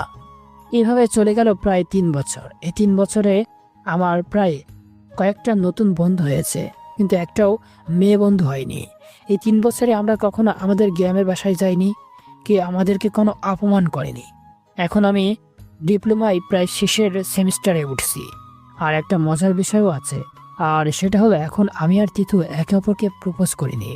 আর তিথু এখনো আমাকে তুমি করে বলেনি। ঝগড়া বা অভিমান করলেও তুই আর আপনি ছাড়া বলে না। আমি আর তিথু একে অপরকে ভালোবাসি, এটা বাসায় আমাদের বাবা মা জেনে গেছে। তারা কিছুই বলেনি, মানে হয়তো আমাদের বিয়ে দিবে। এরই মধ্যে আমাদের গ্যারেজটাও বড় হয়েছে, সেখানে প্রায় 15 জনের মতো শ্রমিক কাজ করে। আজকে আমার ডিপ্লোমার ফাইনাল পরীক্ষার রেজাল্ট বের হবে। ল্যাপটপের সামনে বসে আছি আমি আর তিথু। তিথু অনেক চিন্তিত, এতটা চিন্তিত সে তার এসএসসির রেজাল্ট দেওয়ার সময়ও ছিল না। এখন সে আলিম প্রথম বর্ষে পড়ে। আমি আমার অ্যাডমিন থেকে নাম্বার আর রেজিস্ট্রেশন নাম্বার বসিয়ে সার্চ দিলাম। লোডিং নিচ্ছে, আর এদিকে আমার চেয়েও তিথুর অবস্থা ভয়াবহ। মনে হয় সে পরীক্ষা দিয়েছে। চোখ বন্ধ করে বসলো। আমি তো ল্যাপটপের ডিসপ্লের দিকে তাকিয়ে অবাক। একবার ডিসপ্লের দিকে তাকাচ্ছি আর একবার তিথুর দিকে। আমার রেজাল্ট দেখে তো আমার কান্না বের হয়ে গেল। ভাই কি ভাবতেছেন, ফেল করব? আরে ভাই এতটাও খারাপ না, রেজাল্ট করেছি 3.91। আমি তিথুকে দেখতে বললাম, সে দেখলো এবং সাথে সাথে আমাকে জড়িয়ে ধরলো। আমি তো সেই রকমের লজ্জা পেয়ে গেলাম, কারণ পাশে আমার বাবা মা আর তিথুর বাবা মা বসেছিল। এমন ঘটনা দেখে আমি তাড়াতাড়ি আমার রুমে চলে আসলাম। তিথিও না কি থেকে কি করে ফেলে নিজেও জানে না। এদিকে বাবা মা চাচা চাচি আমাকে মনে হয় কি না কি ভেবেছে। দুর্বল, ভালো লাগে না। এখন আমি কেমন করে তাদের সামনে যাব? আমি তো লজ্জায় রুমে চলে এসেছি। তিথু কি করে গিয়ে দেখি একটু। চুপি চুপি চলে গেলাম চাচাদের রুমের সামনে। গিয়ে দেখি তিথু মাথা নিচু করে বসে আছে, আর বাবা তাকে বলতেছে, কবে থেকে চলছে এসব? কই কি চলছে আঙ্কেল? কি চলছে মনে, তা তুই বুঝতে পারছিস না? না তো। থাক, আর ভয় পেতে হবে না। আগে ওর পড়াশোনা শেষ হোক, তারপর বিয়ে। ভাই বাড়ির মানুষ বাড়িতে থাকবে। আগে বড় মানুষ হও, তারপর ওর বিয়ে দিব। সবার কথা শুনে তিথু তো লজ্জা পাইছে, আর আমি তার দরজার ফাঁক দিয়ে দেখতাছি আর মনে মনে ভাবতাছি কবে পড়াশোনা শেষ হবে। একটু পর আমি নিজের রুমে চলে আসলাম, আর তিথু চাচাদের রুম থেকে বের হয়ে আমার রুমে আসলো। আমি শুয়ে থেকে ঘুমানোর ভান করে আছি। দেখি তিথু কি করে। তারপর তিথু রুমের দরজা লাগিয়ে দিয়ে আমার খাটের কাছে আসলো। এই যে ওঠেন তো। কোনো নড়চড় করছি না। কি হলো, ওঠেন। আর ঢং করতে হবে না। তাও উঠছি না। উঠতে বলতেছি কিন্তু। হালকা রেগে গিয়ে বলে উঠল, কি হয়েছে? ঢং আর করা লাগবে না, আমি জানি আপনি ঘুমাননি। শরত ঘুমাবো। রেজাল্ট তো ভালোই হয়েছে। আমার গিফট কই? কিসের জন্য? আরে এত ভালো রেজাল্ট হয়েছে তাই। আমার কাছে টাকা নেই। আমি জানি আপনার কাছে টাকা আছে। না নাই। সত্যি তো? আচ্ছা। তোমার কি লজ্জা বলতে কোনো জিনিস নেই? আমার তো অনেক লজ্জা আছে। কেন, আমি আবার কি করলাম? লজ্জা থাকলে কি আর তখন আমাকে জড়িয়ে ধরতে নাকি? কখন জড়িয়ে ধরেছি? দেখো, মিথ্যা বলবে না কিন্তু। এই যে আমার ওই জড়িয়ে ধরার জন্যই আজকে একটা বিষয়ে 100% শিওর হয়েছি। কোন বিষয়ে? তারপর যা বললো আমি কোনো রিয়াক্ট করলাম না। দেখে তিথু আবার বলে উঠল, আমাদের বিয়ের কথা শুনে আপনি খুশি হননি? হয়েছি তো, কিন্তু সেটা অনেক আগে, যখন বাবা মায়ের কথাগুলো লুকিয়ে লুকিয়ে শুনছিলাম তখন। মানে কি, বুঝলাম না। যখন তুমি আমাকে জড়িয়ে ধরছিলে তখন আমি আমার রুমে চলে এসে একটু পর আবার গিয়ে লুকিয়ে লুকিয়ে শুনছি বাবা মা কি বলে। ওরে বদের হাড্ডি রে। এখন জড়িয়ে ধরো, কথা বলো। না এখন আর না। আচ্ছা এখন কি করবেন? ইন্টার্নি করব, পাশাপাশি একটা চাকরি, তারপর বিসিএসে ভর্তি হব। ও, আমাকে গিফট দিবেন না সত্যি? কি গিফট চাও বলো? আমার না একটা বোরখা চাই। তোমার তো অনেকগুলোই আছে। আচ্ছা তো কি হয়েছে, দিবেন কি না? আচ্ছা আমি কালকেই দিব। আচ্ছা আমি গেলাম। যাও, আমারও কাজ আছে। তিথু চলে গেল। আমি শুয়ে শুয়ে ভাবছি, যাক শেষমেশ তাহলে ভালোবাসাকে বিয়ে করছি। কি সৌভাগ্য আমার। তিথু আজকে প্রথম আমার কাছে কোনো গিফট চাইলো, তাই ভাবছি আজকে নিজে উপার্জন করে ওরে একটা বোরকা কিনে দিব। যদিও এখন আমার কাছে অনেক টাকা আছে, কিন্তু আমি প্রথম গিফটটা নিজের উপার্জন করেই দিতে চাই। বসে বসে ভাবছি কেমনে টাকা উপার্জন করব। এমন সময় গ্যারেজের কথা মনে পড়ল। এখন গ্যারেজে গিয়ে কাজ করলেই তো টাকা পাবো, তাহলে আর সেই টাকা দিয়ে তিথুর জন্য একটা বোরকা কিনতে পারবো। ভাবার সাথে সাথে রুম থেকে বের হয়ে চলে আসলাম গ্যারেজে। আমি গ্যারেজে এসে পোশাক চেঞ্জ করে যেই কাজে পোশাক পরে বের হয়েছি, এমন সময় একজন চাচা বললেন, আরে বাবা, তুমি কেন এসব পারলে? চাচা আজকে একটু কাজ করব। আরে আমরা আছি তো, তুমি চুপ করে বসে থাকো, তুমি এসব পারবে না। চাচা আমি মেকানিক্যাল ইঞ্জিনিয়ার, বুঝলেন, আর আমার কাজ করার অভিজ্ঞতা আছে। আমি এই বিষয় নিয়ে পড়েছি। ওকে বাবা, করো তাহলে। চাচা 3টা গাড়ির কাজ করলাম আমি একাই, 2260 টাকা পেলাম। আশেপাশে কোনো গ্যারেজ না থাকায় আমাদের এই গ্যারেজে অনেক গাড়ি আসে। দিন শেষে আমাদের ভালোই টাকা ইনকাম হয়। কাজ শেষ করে আমি যে প্যান্ট শার্ট চেঞ্জ করতে যাব, এমন সময় পিছন থেকে একটা গাড়ি এসে হর্ন দিতে লাগলো। আমি পিছনে তাকলাম, দেখলাম একটা হাইস কার। আমি আমাদের গ্যারেজের কর্মতা একজনকে বললাম গাড়িটা দেখতে। সে বলল তার নাকি কাজ আছে, তাই আমি নিজেই গেলাম গাড়িটা ঠিক করতে। গাড়ির কাছে গিয়ে বললাম, কি সমস্যা হয়েছে বলুন। জানি না, স্টার্ট অফ হয়ে যাচ্ছে বারবার। গাড়ির ভিতর থেকে একটা মেয়ে বলে উঠল, ও আচ্ছা আমি দেখছি, একটু সময় লাগবে ঠিক করতে, আপনি একটু বাইরে বের হতে পারবেন? তারপর আমি গাড়িটা দেখতে লাগলাম, আর গাড়ির ভিতরে কে, আমি সেদিকে না তাকিয়ে কাজ করতে লাগলাম। এমন সময় কে যেন বলে উঠল, কি রে ফকিনির বাচ্চা, তোরা তাহলে ঢাকাতে আছিস? কথা কেমন যেন চেনা চেনা মনে হলো, তাই কাজ বাদ দিয়ে তাকালাম তার দিকে। তাকে দেখেই তো আমি অবাক, কারণ এসে আর কেউ নয়, সে হলো আমার চাচাতো বোন মুনিয়া। কেমন আছো মুনিয়া? কথা বলার সাথে সাথে মুনিয়া এসে আমাকে একটা চড় মারল। আমি তো অবাক হয়ে গেলাম। আশেপাশে কর্মকর্তা সকালে আমার দিকে তাকালো এবং এগিয়ে আসছে আমার দিকে। আর মুনিয়া যেই গাড়িতে করে এসেছে সেই গাড়িও সবাই এগিয়ে আসলো। দেখে মনে হয় এগুলো মুনিয়ার ফ্রেন্ড হবে হয়তো। বাচ্চা, তোর কেমন করে সাহস হয় আমার নাম ধরে ডাকার? চুপ করে আছি। ফকিন্নির বাচ্চার কত বড় সাহস, মুনিয়ার নাম ধরে ডাকিস? তোর কি যোগ্যতা আছে আমার নাম ধরে ডাকার, কুত্তার বাচ্চা? সরি ম্যাম, আর ডাকবো না, মাফ করে দিন। এমন সময় মুনিয়ার ফ্রেন্ড বলল, কি রে, কি হয়েছে? ছেলেটাকে মারলি কেন? দেখ রুহি, ওর কত বড় সাহস, সামান্য একজন গ্যারেজ মেকানিক হয়ে আমার নাম ধরে ডাকে। রুহি নামটা শুনেই তো আমি অবাক, কারণ স্কুল লাইফেও আমার ভালো বন্ধু ছিল। ও কে? তুই কি ওকে চিনিস? আরে ওকে চিনছিস না? ও হলো রাকিবের সেই গুণধর বন্ধু। কে, নীল নাকি? ওই ফকিন্নির বাচ্চাই তো। কেমন আছিস রে? আমাকে বলল, ভালো আছি, তুমি কেমন আছো? এই ফকিন্নির বাচ্চা, তুই এবার আমার বন্ধুকেও তুমি করে বলছিস, আপনি করে বল। এমন সময় গ্যারেজে কাজ করে এক চাচা বলে উঠল, ম্যাম, আপনি কাকে কি বলছেন জানেন? আপনি কে? আপনি কেন আমাদের মাঝে কথা বলছেন, তাও আবার ওই ফকিন্নির বাচ্চার হয়ে? দেখেন, মুখ সামলে কথা বলেন, না হলে কিন্তু ঠিক হবে না। এই আপনি আমাকে ভয় দেখাচ্ছেন নাকি? চাচা আপনি একটু ঠান্ডা হন তো। দাঁড়াও বাবা, তোমার বাবাকে ফোন করে আসতে বলি। জানতো, কাকে ডাকবেন ডাকেন। চাচা আপনি শান্ত হন তো, ও আমার চাচাতো বোন হয়। মুনিয়াকে দেখিয়ে কথাটা বলতে আমাকে আবার চড় মারল মুনিয়া। তোর মতো ফকিন্নির বাচ্চা আমার চাচাতো ভাই হবে কেমনে? এইবার কিন্তু বেশি বেশি হয়ে যাচ্ছে। আবার মুখে মুখে কথা বলিস। এমন সময় দেখি বোরকা পরা কেউ আসছে গ্যারেজে। এইবার চিনতে পারলাম, এটা তো তিথু। আমার কাছে এসে বলতে লাগলো, কে মেরেছে আপনাকে? আরে কেউ না, তুমি কেন এখানে আসলে? কে মেরেছে বলেন? এমন সময় মুনিয়া বলে উঠল, আমি মেরেছি। কেন মেরেছেন? আপনি কে আমাকে এই প্রশ্ন করার? আমি ওর স্ত্রী, তাড়াতাড়ি বলেন কেন মেরেছেন ওনাকে? ইচ্ছে হয়েছে তাই মেরেছি। ফকিন্নির বাচ্চা, সামান্য একটা গ্যারেজে কাজ করে আমাকে তুমি বলে রাখে?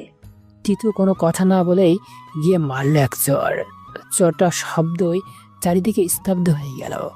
আবার এক চর মারতে যাবে, এমন সময় বাবা আর তিথুর বাবা আসলো, তাই তিথুও থেমে গেল। কি ব্যাপার মা, তুই ওনাকে মারছিস কেন? গ্যারেজে ঢুকতে ঢুকতে বলল, মনে হয় মুনিয়াকে দেখিনি।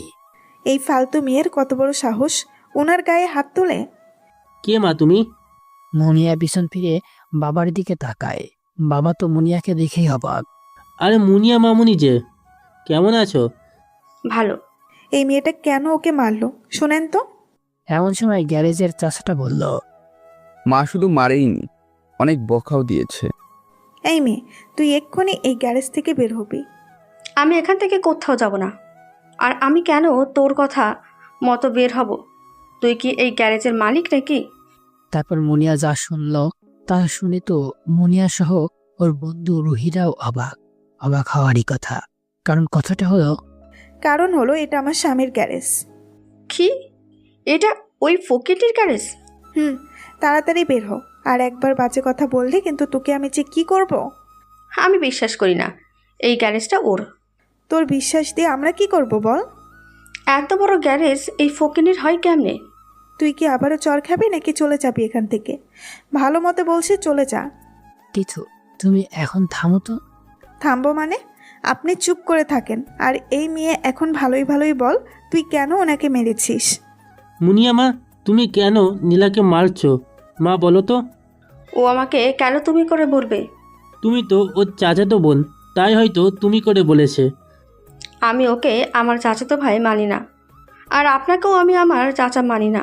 ওকে সরি ম্যাম, আমার ভুল হয়ে গেছে, প্লিজ আমাকে মাফ করবেন। আচ্ছা ঠিক আছে। এই মেয়ে দেখ, ভালো মতো বলছি চলে যা এখান থেকে। তিথু তুমি চুপ করো তো। এই, আপনাকে আমি চুপ করে থাকতে বলেছি না? আমাদের গাড়ি তো নষ্ট, কেমনে যাব? সেটা আপনারা জানেন। আর এই মেয়েটা যদি এক্ষুনি বের না হয় তাহলে কিন্তু আমি ওর হাত কেটে নিব। কত বড় সাহস ওনাকে মারে। নীল তুই একটু কিছু কর না।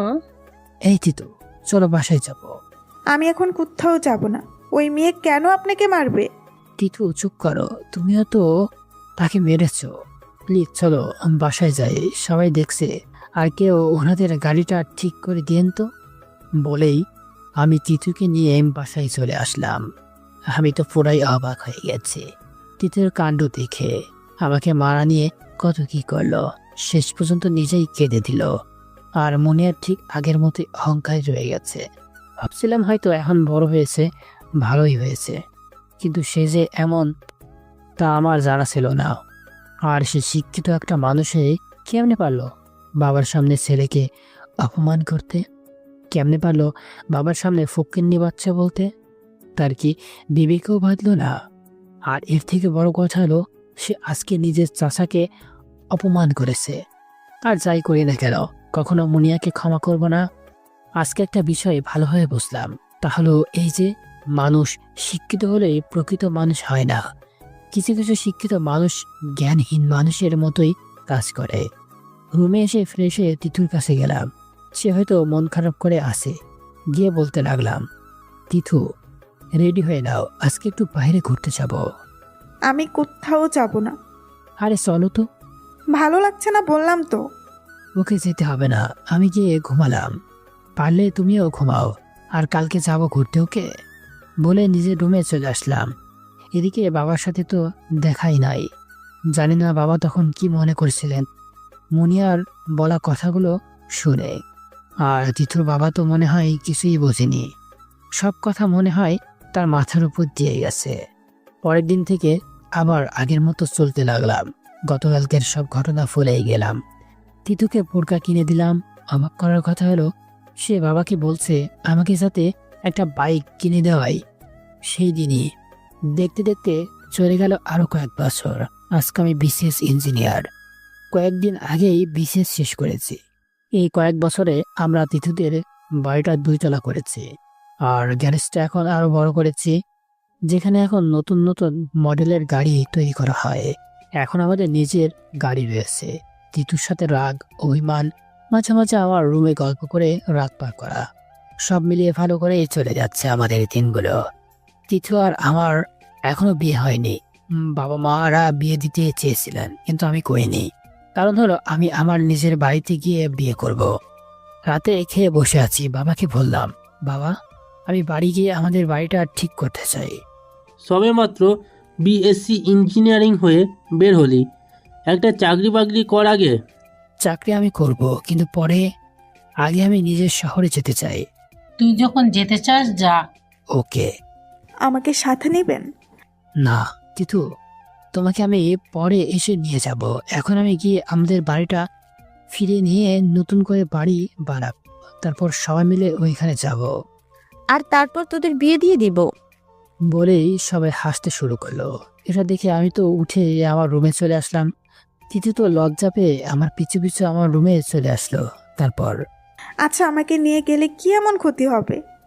আরে সোনা পাখি, আমি ওখানে গিয়ে আমি কোথায় থাকবো তারই ঠিক নাই। তার মধ্যে তুমি গেলে ঝামেলা হবে, বুঝছো না কেন?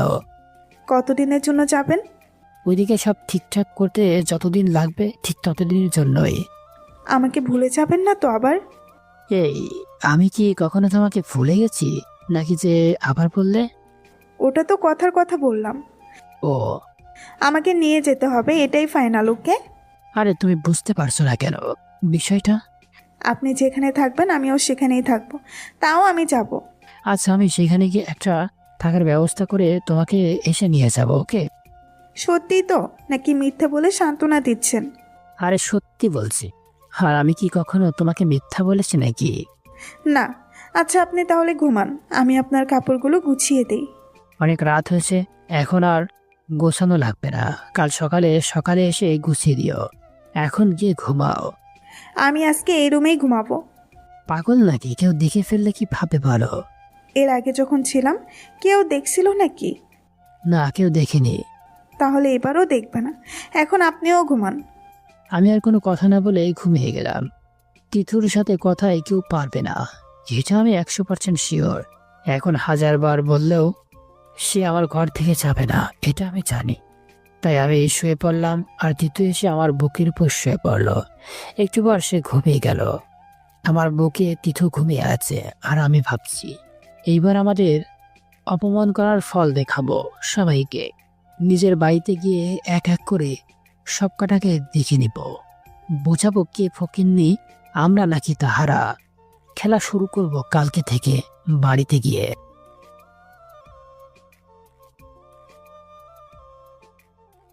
পরের দিন সকালে উঠে নামাজ পড়ে আসলাম।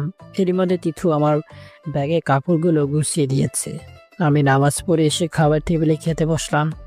সবাই আছে, মানে বাবা মা, তিথুর বাবা মা আর তিথু। আমি গিয়ে বসতে বাবা বলে উঠল, তাহলে তো আজকে চাইলে যাস, তাই না? বাবা। তাহলে গিয়ে লোকটাকে 1,00,000 টাকা দিয়ে দিবি, আর তিনি তোমাকে আমাদের বাসার দলিল দিবে। আচ্ছা বাবা। বলছিলাম কি, হ্যাঁ বলো, কি বলবে? আমাদের পুরানো বাড়িটা যেমন আছে তেমনই থাক। ওটা তো আমার শাশুড়ি মার দেয়া শেষ স্মৃতি। বাবা মানে ঠিক বলছে। তাহলে আপনি এক কাজ করেন, সেখানে গিয়ে পুরানো বাসাটা একটু মেরামত করবেন। আমি যে নতুন বাসা বানাইতে চাইলাম।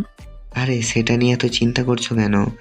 এখনো তো টাকা পয়সার অভাব নাই, নতুন করে একটা জায়গা কিনে বাড়ি বানাবে। হ্যাঁ বাবা, ভাই সাহেব ঠিকই বলেছে। বাবা তুমি তাহলে তাই করো। আপনি তাহলে আগে গিয়ে পুরাতন বাসাটা ঠিক করবেন, ওকে। তারপর আমাকে এসে নিয়ে যাবেন। আচ্ছা ঠিক আছে। আচ্ছা, তুমি কি গাড়ি নিয়ে যাবে নাকি? না বাবা, আমি আমার বাইকটা নিয়ে যাব। আচ্ছা নিয়ে যাস, এখন তাড়াতাড়ি খেয়ে নে। খেয়ে নিজের রুমে চলে আসলাম। একটু পরে তিথু রুমে আসলো, এসে আমাকে ছড়িয়ে ধরলো। তারপর কোনো কথা না বলেই দিল 4 ঠোঁট একখান করে। আমি তো কিছুই বুঝতেছি না, হঠাৎ করে কি হলো এই মেয়ের। প্রায় 5 মিনিট পর ছেড়ে দিল। এটা কি হলো? কিছু না, একটু আদর করে দিলাম, জানি না কতদিন পর দেখা হবে। ও তাই? আর শোনেন, আমি যখনই ফোন দিব সাথে সাথে ফোন তুলবেন। আর যদি না তুলি তাহলে কি করবে? বেশি কিছু করব না, শুধু না খেয়ে বসে থাকবো। কেন? কেন আপনি জানেন না কেন? জানি তো। আচ্ছা তুলবো, এখন আমাকে যে বের হতে হবে। চলেন। তারপর বাসা থেকে বের হয়ে সবার থেকে বিদায় নিয়ে বাসার গ্যারেজ থেকে আমার বাইকটা নিয়ে বের হয়ে পড়লাম নিজের শহর বগুড়ার উদ্দেশ্য। কতদিন পর নিজের শহরে যাচ্ছি, ভাবতেই কেমন জানি খুশি খুশি লাগছে। ভাবতেছি রাকিব রাসেল কি আমাকে চিনতে পারবে? ওরা তো আমার প্রাণের বন্ধু। জানি না ওরা এখন কেমন হয়েছে, কি করছে, মনে হয় তো বিয়েও করেছে। বিকালের দিকে চলে আসলাম নিজের শহরে। শহরটা ছোট আগের থেকে অনেকটাই পরিবর্তন হয়েছে। চারিদিকে নজর করা সব বাসা বাড়ি, অফিস ইত্যাদি মাথা উঁচু করে আসে। আমি সোজা আমাদের বাড়ির সামনে চলে আসলাম। বাড়ির গেটে বিশাল বড় একটা তালা ঝুলে আছে। তালাটাতে মরিচা পড়ে গেছে। মনে হয় কি আসেনি এই বাড়িতে, আর আসবেই বা কেমনে? বাড়িটা তো বন্দুক রাখা রয়েছে। না, আগে গিয়ে জলিল কাকুকে টাকা দিয়ে দলিল আর চাবিটা নিয়ে আসি। বাবার থেকে শুনেছিলাম জলিল কাকুর নাকি দোকান আছে, কিন্তু কোথায় আছে তা তো জানি না। চলে গেলাম আমাদের 3 রাস্তার মোড়ে। সেইখান থেকে একটু দূরে রাকিবের বাড়ি। আমি গিয়ে দেখি কয়েকটা ছেলে বসে আছে, বয়স হবে 16-17। একজনকে ডাক দিলাম, সে আমার কাছে আসলো। আচ্ছা, তুমি কি রাকিবকে চেনো? চিনি তো। আমাকে ওর বাসায় নিয়ে চলো তো। চলেন। তোমার নাম কি? আকাশ ইসলাম। ও, বাসা কই? এই তো পাশেই। আপনি কে? আমাকে হয়তো তুমি চিনবে। আমি নীল, আর তোমার ভাইয়ের নাম রাসেল, তাই তো? আরে আপনি তো নীল দাদা, তাই না? তোমার ভাই কোথায়? ভাইয়া তো মনে হয় খেলতে গেছে। আর দাদা সামনের ওই বাড়িটাই রাকিব ভাইয়ের বাসা। আচ্ছা, তুমি বাসায় গিয়ে তোমার মাকে বলো আজকে রাতে আমি তোমাদের বাসায় থাকবো। ওকে দাদা। আসলে এইখানে সবাই আমাকে দাদা নামেই চিনে। আমারও নামটা ভালোই লাগে। বাইকটা রেখে চলে আসলাম বাসার গেটের সামনে। গিয়ে কলিং বেল বাজালাম। একটু পর একটা মহিলা বের হয়ে আসলো, আর এটা তো রাকিবের মা। তারপর, আন্টি কেমন আছেন? আমি ভালো আছি বাবা, কিন্তু তুমি কে? তোমাকে তো চিনলাম না। আমাকে তো চিনবেনই না। আপনার যে মেয়ে নাই, এই কথাটা বললাম কারণ আন্টি আমাকে জামাই বাবাজি বলে ডাকে, কিন্তু তার কোনো মেয়ে নাই। থাকলে হয়তো আমার সাথে বিয়ে দিত। তুমি কি নীল? এই তো শাশুড়ি মা লাইন আইসে। তা এতদিন পর কই থেকে আসলে জামাই? আন্টি, সে অনেক কথা পরে সময় করে বলবো। এখন কি ভিতরে যাওয়া যাবে নাকি ঘুরে যাব? আরে বাবা চলো, ভিতরে চলো। চলে। তারপর আমি ভিতরে চলে গেলাম। আন্টিটা আমাকে খুব ভালোবাসে। শুধু আন্টিটাই না, আমাকে এলাকার সবাই খুব ভালোবাসে। শুধু আমার বাবা, ভাই, বাবার শ্বশুর বাড়ির লোকজন ছাড়া। আন্টি, রাকিব কই? রাকিব তো মনে হয় ওর শ্বশুর বাড়ি গেছে। মানে, রাকিব বিয়েও করেছে? কেন, তুমি করনি? আপনার তো মেয়ে নাই, তাই কাকে করব? তাই? তাহলে কি রুহি আমাদের মিথ্যা বলেছে নাকি? আচ্ছা, আমি রাকিবকে ফোন করে আসতে বলছি। আরে বিয়ে করিনি, তবে করব। আপনাদেরকে না জানিয়ে কেমনে বিয়ে করি বলুন তো? না থাক, শ্বশুর বাড়ি গেছে, ডাকা কেমন দেখায় না? তাই নাকি জামাই? আরে কেমন দেখাবে মানে? ও তো সারাদিন শ্বশুর বাড়ি আর আমাদের বাড়ি করেই বেড়ায়। মানে? রাকিব তো রুহিকে বিয়ে করেছে বছর খানেক হলো। ও আচ্ছা, ডাক দেন, আমার কাজ আছে। যাক, শেষ পর্যন্ত রাকিবের হালায়ও প্রেম করে বিয়ে করলো। আর রাকিবের শ্বশুর বাড়ি এই এলাকাতেই। রাকিবের বাসা থেকে 5-6টা বাড়ি পরই রুহিদের বাড়ি। একটু পর রাকিব আসলো। আমাকে দেখে রাকিব তো চিনেই নি। তারপর পরিচয় দিয়ে দুজনে বের হলাম জলিল চাচার কাছে যাবার জন্য। আন্টি কিছু খেয়ে বের হতে বলেছে, কিন্তু পরে খাবো বলে চলে আসলাম। প্রায় 5-6 মিনিট পর চলে আসলাম জলিল চাচার দোকানে। তারপর টাকা দিয়ে দলিল নিয়ে যেয়ে আসতে যাব, এমন সময় দেখি আমার বড় চাচা এসেছে জমি বিক্রি করতে। আমিও সুযোগ বুঝে রাকিবকে দিয়ে কথা বললাম। আমি কিছু বললাম না, যদি আবার চিনে ফেলে। এইবার প্রতিশোধ নেওয়ার পালা শুরু। আরে চাচা, আপনি কি জমি বিক্রি করবেন নাকি? বাবা। কেন, কি হয়েছে? একটু সমস্যায় পড়েছি। ওকে, আমারও একটু জমি কিনা লাগতো। সন্ধ্যায় আপনার বাসায় আসবনি, এখন বিক্রি করেন না। ওকে বাবা। তারপর চলে আসলাম রাকিবের সাথে রাকিবদের বাসায়। সেখানে এসে দেখি রুহি দাঁড়িয়ে আছে। আমাকে দেখে বলতেই লাগলো, কিরে নীল না, তোর কি খবর? ভালো। আর আপনার? আচ্ছা, এমন করে কথা বলছিস কেন? আমি কি তোকে কখনো কিছু বলেছি নাকি যে আমাকে অপমান করে বলছিস? আরে না, তেমন কিছু না। ও বুঝছি, আপনি তো এখন অনেক বড় লোক, তাই আমাদের না চেনার জন্য এমন করে বলছিস? রুহি, তুমি কি বলছো? নীল বড়লোক মানে? যার ঢাকা শহরে বড় গ্যারেজ থাকে তাকে কি বলবো? আচ্ছা রুহি, এসব বাদ দে, এখন খিদে পেয়েছে, খেতে দিবি নাকি? ঠিকই বলছিস, এসেও তো কিছু খেলি না। আচ্ছা চল খেতে চল। সবাই খেতে বসলাম, মানে হালকা নাস্তা করলাম আর কি। তারপর একটু গল্প করলাম, বাবা মা কেমন আছে, এখন কি করতেছি ইত্যাদি। এদিকে সন্ধ্যা হয়ে এলো, আর আমি রাকিবকে বলেছি যেভাবেই হোক আর যত টাকাই লাগুক না কেন, জমি আমার চাই, তুই যেভাবেই হোক জমিটা কিনবি। চলে আসলাম আমার দাদার বাড়িতে। আমি বাইরে অপেক্ষা করতে লাগলাম, আর রাকিব গিয়ে জমি কেনার ব্যাপারে কথা বলছে। আমি দাঁড়িয়ে না থেকে আমাদের বাসায় এসে তালা খুললাম। ভিতর গিয়ে দেখি বাড়ির আঙিনায় ঘাসের জন্য পুরাই ঘাসের বাগান তৈরি হয়ে গেছে। বাড়ির চারিদিকে ঘুরে ফিরে দেখে আবার আসলাম দাদার বাসার সামনে। সেখানে এসে দেখি রাকিব দাঁড়িয়ে আছে। কি রে, কই গেছিলি? আমাদের বাসাটা একটু দেখতে গেছিলাম। তোর কাজ কত দূর? আমি তো সব ঠিক করে আসলাম, কিন্তু তুই ওই জমি নিয়ে কি করবি? আরে এমনি নিলাম আর কি। ও চল। চল রাসেলের বাসায় যাই। যাবি তুই? চল। তারপর রাসেলের বাসায় এসে ভালো মন্দ খোঁজখবর নিয়ে রাসেলের সাথে কথা বলে রাসেলকে নিয়ে চলে আসলাম রাকিবের বাসায়। অনেকদিন পর দেখা, তাই ভাবলাম আজকে রাতে জমিয়ে আড্ডা দেওয়া যাবে। রাতে রাকিবের বাসায় সবাই খেতে বসলাম। আমি, রাসেল, রাকিব, আন্টি, রুহি সবাই খাচ্ছি। এমন সময় টেবিলে রাখা আমার ফোনটা বেজে উঠল। আমি তাকাতেই দেখি কিছু ফোন দিয়েছে। আমি কেটে দিলাম, আবার ফোন দিল। 3 বার কল দেওয়ার পর আমি রিসিভ করলাম। হ্যালো, বলো। কি ব্যাপার, বারবার ফোন কেটে দিচ্ছেন কেন? আরে আমি খেতে বসেছি, তাই কেটে দিয়েছি। হঠাৎ আন্টি বলে উঠল, কে ফোন দিয়েছে জামাই বাবা? এই জামাই বাবা বলল কে আপনাকে? একটা আন্টি বলেছে মজা করে। আন্টিকে ফোনটা দিন তো। কেন, কি করবা? কথা বলবো। আন্টি দাও, তোমার সাথে কথা বলবে বলে আন্টির হাতে ফোন দিলাম। ফোনটা কানে ধরে, কে কথা বলবে জামাই বাবা? আসসালামু আলাইকুম আন্টি, কেমন আছেন? ওয়ালাইকুম আসসালাম, ভালো আছে, তুমি কেমন আছো মা? জি আন্টি, ভালো আছি। আচ্ছা আন্টি, একটা কথা বলি। মা বলো। আপনি কাকে জামাই বাবা বলে ডাকলেন? কেন, নীলকে? কি হয়েছে তাতে মা? কি, উনি আজকে বাসায় গিয়ে আপনার মেয়েকে বিয়ে করেছে? বলেই ভাঙা রেডিওর মতো বাজতে মানে কান্না করতে শুরু করে দিল। আরে আরে মা, কাঁদো কেন? আমি তো মজা করে নীলকে জামাই বলে ডাকি। না, আপনি মিথ্যা বলছেন। আরে আমার তো কোনো মেয়ে নাই, আর যদি মেয়ে থাকতো তাহলে তো তোমার কাছে যাওয়ার আগে বিয়ে দিয়ে দিতা। সত্যি তো? মা, 100% সত্য। আচ্ছা, নীলের সাথে কথা বলো। বলে আন্টি আমার হাতে ফোন দিয়ে হাসতে শুরু করলো। কি হয়েছে, কান্না করছো কেন? আপনার সাথে নাকি আন্টির মেয়ের বিয়ে দিবে তাই। আরে তোবা, আন্টির তো কোনো মেয়েই নাই। আন্টি বলল। আচ্ছা আমি রাখছি, খেয়ে ফোন দিব। আচ্ছা।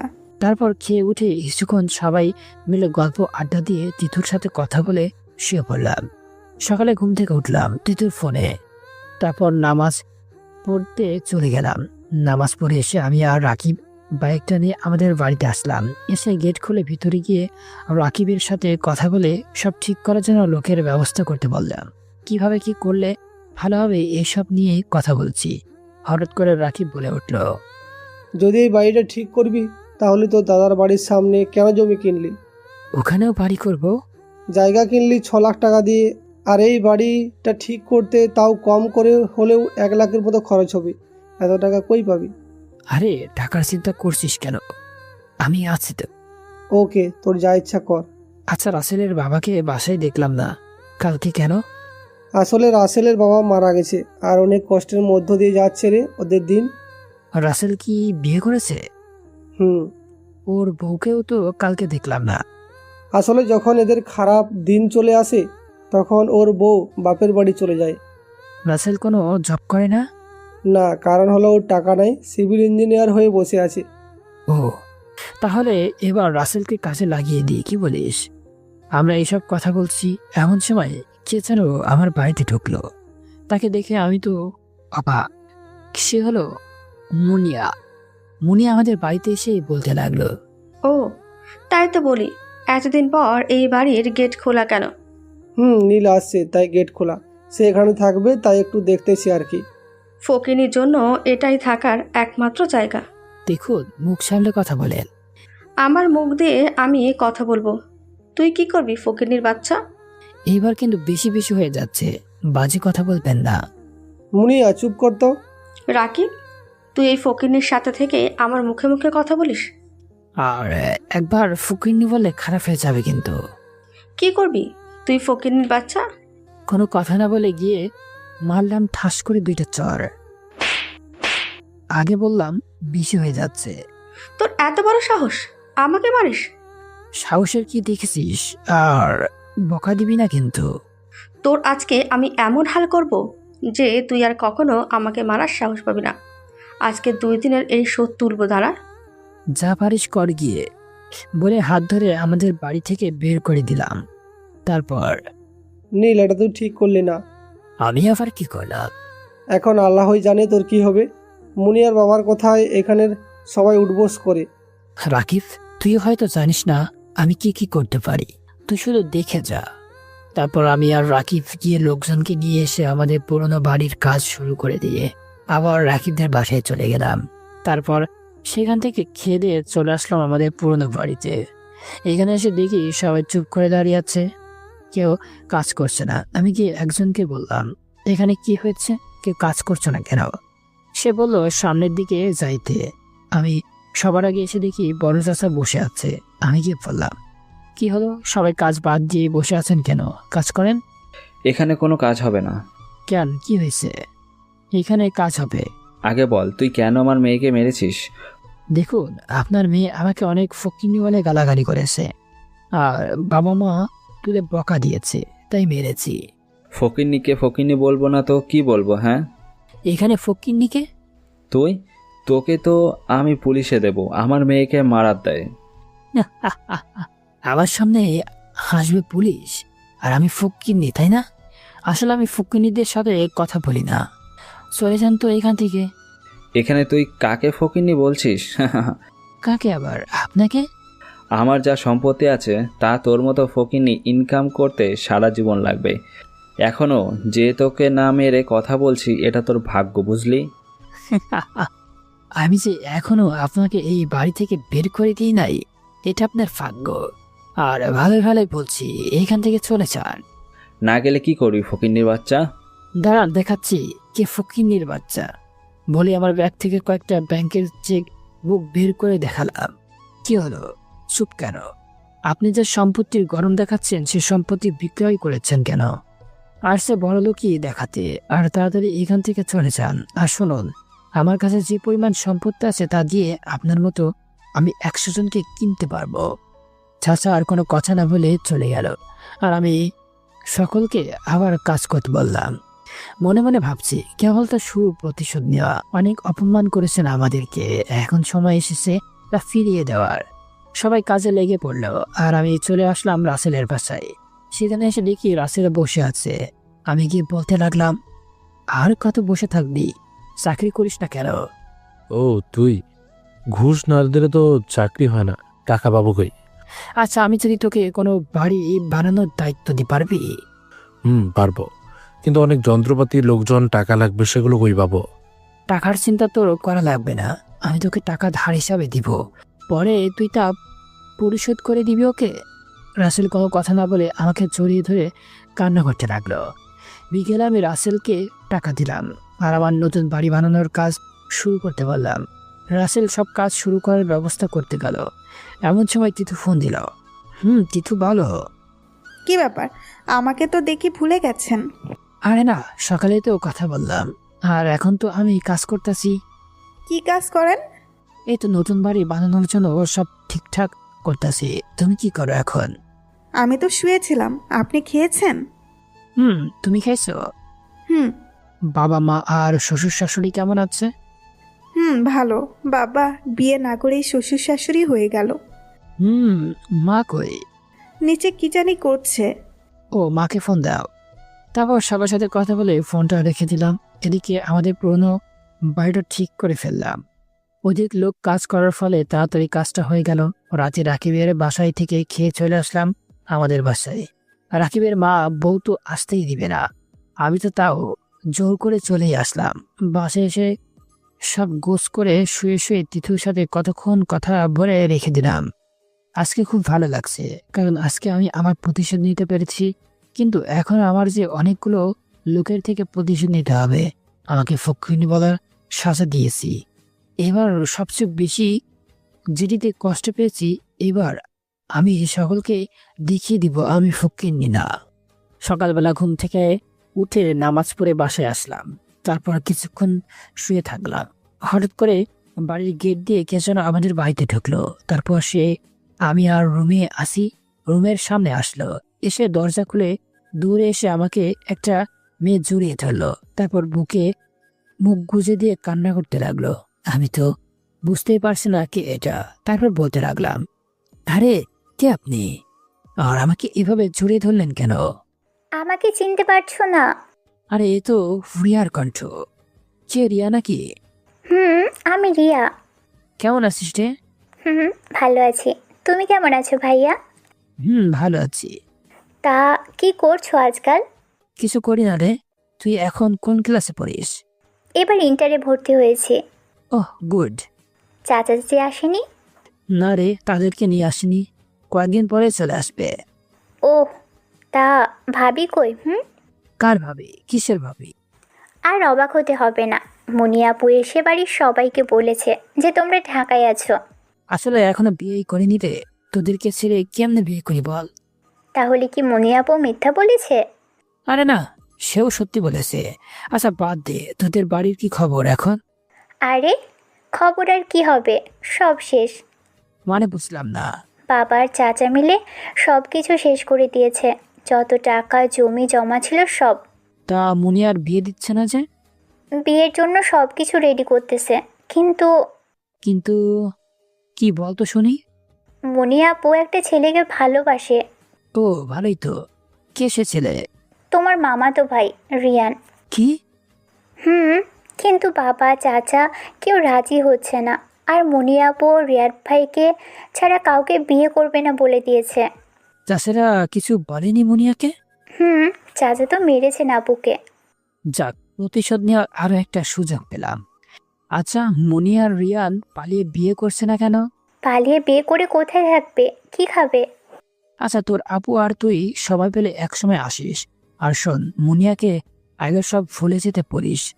বলবি আমার কাছে তার আর রিয়ানের বিয়ে করার একটা প্ল্যান আছে। আচ্ছা এখন তাহলে চলে যা, তোর বাবা চাচারা দেখলে সমস্যা হবে। আচ্ছা যাচ্ছি। আর তোমার নাম্বারটা দাও তো। তারপর রিয়াকে নাম্বার দিয়ে বিদায় করে দিলাম। আপনারা ভাবছেন কে এই রিয়া? আসলে রিয়া হলো আমার ছোট চাচার মেয়ে। তোদের বাড়িতে একমাত্র সে আমাকে ভালোবাসে। সে ছোট্টবেলা থেকে আমাকে তার ভাই মনে করে। আর রিয়ান হলো আমার মামাতো ভাই। মুনিয়া আর রিয়ান এর বিয়ে দিয়ে আরো একটা প্রতিশোধ নিব ভেবেই তাদের বিয়ের একটা প্ল্যান তৈরি করে মুনিয়াকে আর রিয়াকে আসতে বললাম। খুব ভালোই লাগছে। সবাইকে দেখে নিব আমি। আমাদেরকে অপমান করা কি দোষ ছিল আমার বাবা মায়ের? কেন তারা আমার বাবা মাকে এতটা অবহেলা করলো? এইবার বোঝাবো অপমান কাকে বলে। তারপর এলাকাতে ঘুরতে বের হলাম। এসে থেকে এখনো ঠিক মতো এলাকাটা ঘুরে দেখা হয়নি। আগে কত ঘুরেছি এই গ্রামটা। ঘুরতে ঘুরতে চলে এলাম আমাদের সেই স্কুলের মাঠে। সেখানে দেখি স্টুডেন্টরা চলে আসছে। আমিও গেলাম একটু স্যার ম্যাডামদের সাথে একটু কথা বলে আসি। 10টার দিকে হালকা খাবার খেলাম। তারপর রাসেলের কাছে ফোন দিয়ে বাড়ির কাজ শুরু করে দিতে বললাম। সবকিছু ঠিকঠাক চলছে। এমন সময় আমার ফোন একটা কল আসে। নাম্বারটা দেখি রিয়ার। রিয়া বল। ভাইয়া কই তুমি? আমি তো একটু বাইরে এসেছিলাম, এখন বাসা দিকে যাচ্ছি। ভাইয়া তাড়াতাড়ি আসো, আমি আর মনি আপু তোমার জন্য ওয়েট করছি। আচ্ছা আমি আসতেছি। যাক, তাহলে প্ল্যানে কাজ করেছে। এইবার বিয়েটা দিয়ে দিব, তাহলে আমার খেলাটা শুরু করতে পারবো। আমি তাড়াতাড়ি করে বাসায় চলে আসলাম। এসে দেখি গেটের সামনে দাঁড়িয়ে রিয়া আর মুনিয়া গল্প করতেছে। আমাকে আসা দেখে রিয়া বলে উঠল, কি ভাইয়া এতক্ষণ লাগে আসতে? আমি তো তাড়াতাড়ি আসলাম। এখন চলো বাসার ভিতরে যাই। চলো। তারপর বাসার গেট খুলে ভিতরে গেলাম। মুনিয়া কোনো কথা বলছে না, বলবেই বা কোন মুখ দিয়ে? ভাইয়া আমি মনিয়াপুকে সব বলেছি। সরি কেন সরি? আগের সব ব্যবহারের জন্য। সব আমি ভুলে গেছি, এবার কাজের কথায় আসি। বলো। তোমার বিয়ে কবে ঠিক করেছে? আর মাত্র 8-9 দিন বাকি আছে মনে হয়। আরে না, 8 দিন আছে। ও আচ্ছা আচ্ছা, রিয়ান কি তোমার সাথে পালিয়ে বিয়ে করতে পারবে? পারবে, কিন্তু কিন্তু কি? আসলে সে কোনো কাজকাম করে না। টাকা পয়সার জন্যই আমরা পালিয়ে বিয়ে করতে পারছি না। কেন? তোমার গহনা বিক্রি করে বিয়ে করতে পারে না? বাসায় আমি কাউকে ভালোবাসি এটা জানার পর সব কিছু মা নিয়ে গেছে। ও তাহলে আমার একটা প্ল্যান আছে, বলবো? আরে বলো, সেই জন্য এসেছি। মুনিয়া আর রিয়ানের দুজন বিয়ে করে তিথুদের বাসায় চলে যাবে, ওকে? তিথুটা আবার কে? আমার হবু বউ, সেই দিন যে তোমাকে চর মেরেছে। অসম্ভব, আমি ওই মেয়ের বাসায় যেতে পারবো না। তাহলে আমার কিছু করার নেই। না বাবা, ওখানে যাব। তাহলে তো রিয়ার সাথে বিয়েটা হবে, যদি প্রবলেম হয়। আর ওখানে মা বাবা তো আছেই, কোনো প্রবলেম হবে না। তাহলে কবে বিয়ে করব আমরা? রিয়ানকে ডেকে নিয়ে আবার এসো, সেদিন সব প্ল্যান সেই দিনই করব। ওকে। তারপর আমরা আরো অনেকক্ষণ গল্প করলাম। তারপর মুনিয়া আর রিয়া চলে গেল। আমি এবার মুনিয়া আর রিয়ানের বাবার পরিবার থেকে প্রতিশোধ নেওয়ার সুযোগটা চলে আসবে। আমার মাথায় একটা প্ল্যান চলছে। সব মিলিয়ে প্ল্যানটা কাজ করলে তো আমি আর বাবা মা যে অপমান সহ্য করেছি তার প্রতিশোধ নিতে পূরণ হবে। আমার প্ল্যানটা হলো যে আগে মুনিয়া আর রিয়ানের বিয়ে দিব, তারপর তাদেরকে আমার বাবা মায়ের কাছে ঢাকায় পাঠিয়ে দিব। তারপর ছেলে মেয়েকে কাছে না পেয়ে পরে এমনিতেই মেনে নেবে মুনিয়া আর রিয়ানের বিয়ে। বিয়েটা আগে দিয়ে দিই, তারপর বাকি প্ল্যান হবে। আর যাই হোক, মুনিয়া আর ওর পরিবার প্লাস নানু বাড়ির সবাইকে বুঝিয়ে দিতে হবে প্রেম ভালোবাসা ভুল নয়, আর মানুষকে অপমান করা কতটা খারাপ কাজ তা বুঝিয়ে দেব। বসে বসে এসব ভাবতেছি, এমন সময় তিথু আমাকে ফোন দিল। হ্যালো। বলো তিথু। কি করেন? এই তো একটু কাজ করলাম। ওদিকের কি অবস্থা? ভালো। দুপুরে খাবার খাইছেন? তুমি? বাবা মা, হবু শ্বশুর শাশুড়ির মা কেমন আছে? তারা সবাই ভালো আছে। আচ্ছা, পুরনো বাড়িটা কি ঠিক করেছেন? না, এখনো ঠিক করেনি। মিথ্যা বললাম। কারণটা হলো, যদি বলি ঠিক করেছে তাহলে যে কোনো সময় চলে আসতে পারে। কি, এখনো ঠিক করেননি? তাহলে এই কয়দিনে কি করছেন বাড়ি গিয়ে? আরে বাবা, নতুন বাড়ি করতেছি। আচ্ছা মা কই? শাশুড়ি মা তো নিচে বসে আছে, দাঁড়ান আমি গিয়ে ফোনটা দিচ্ছি। ওকে দাও। আর তুমি কোথায় আছো?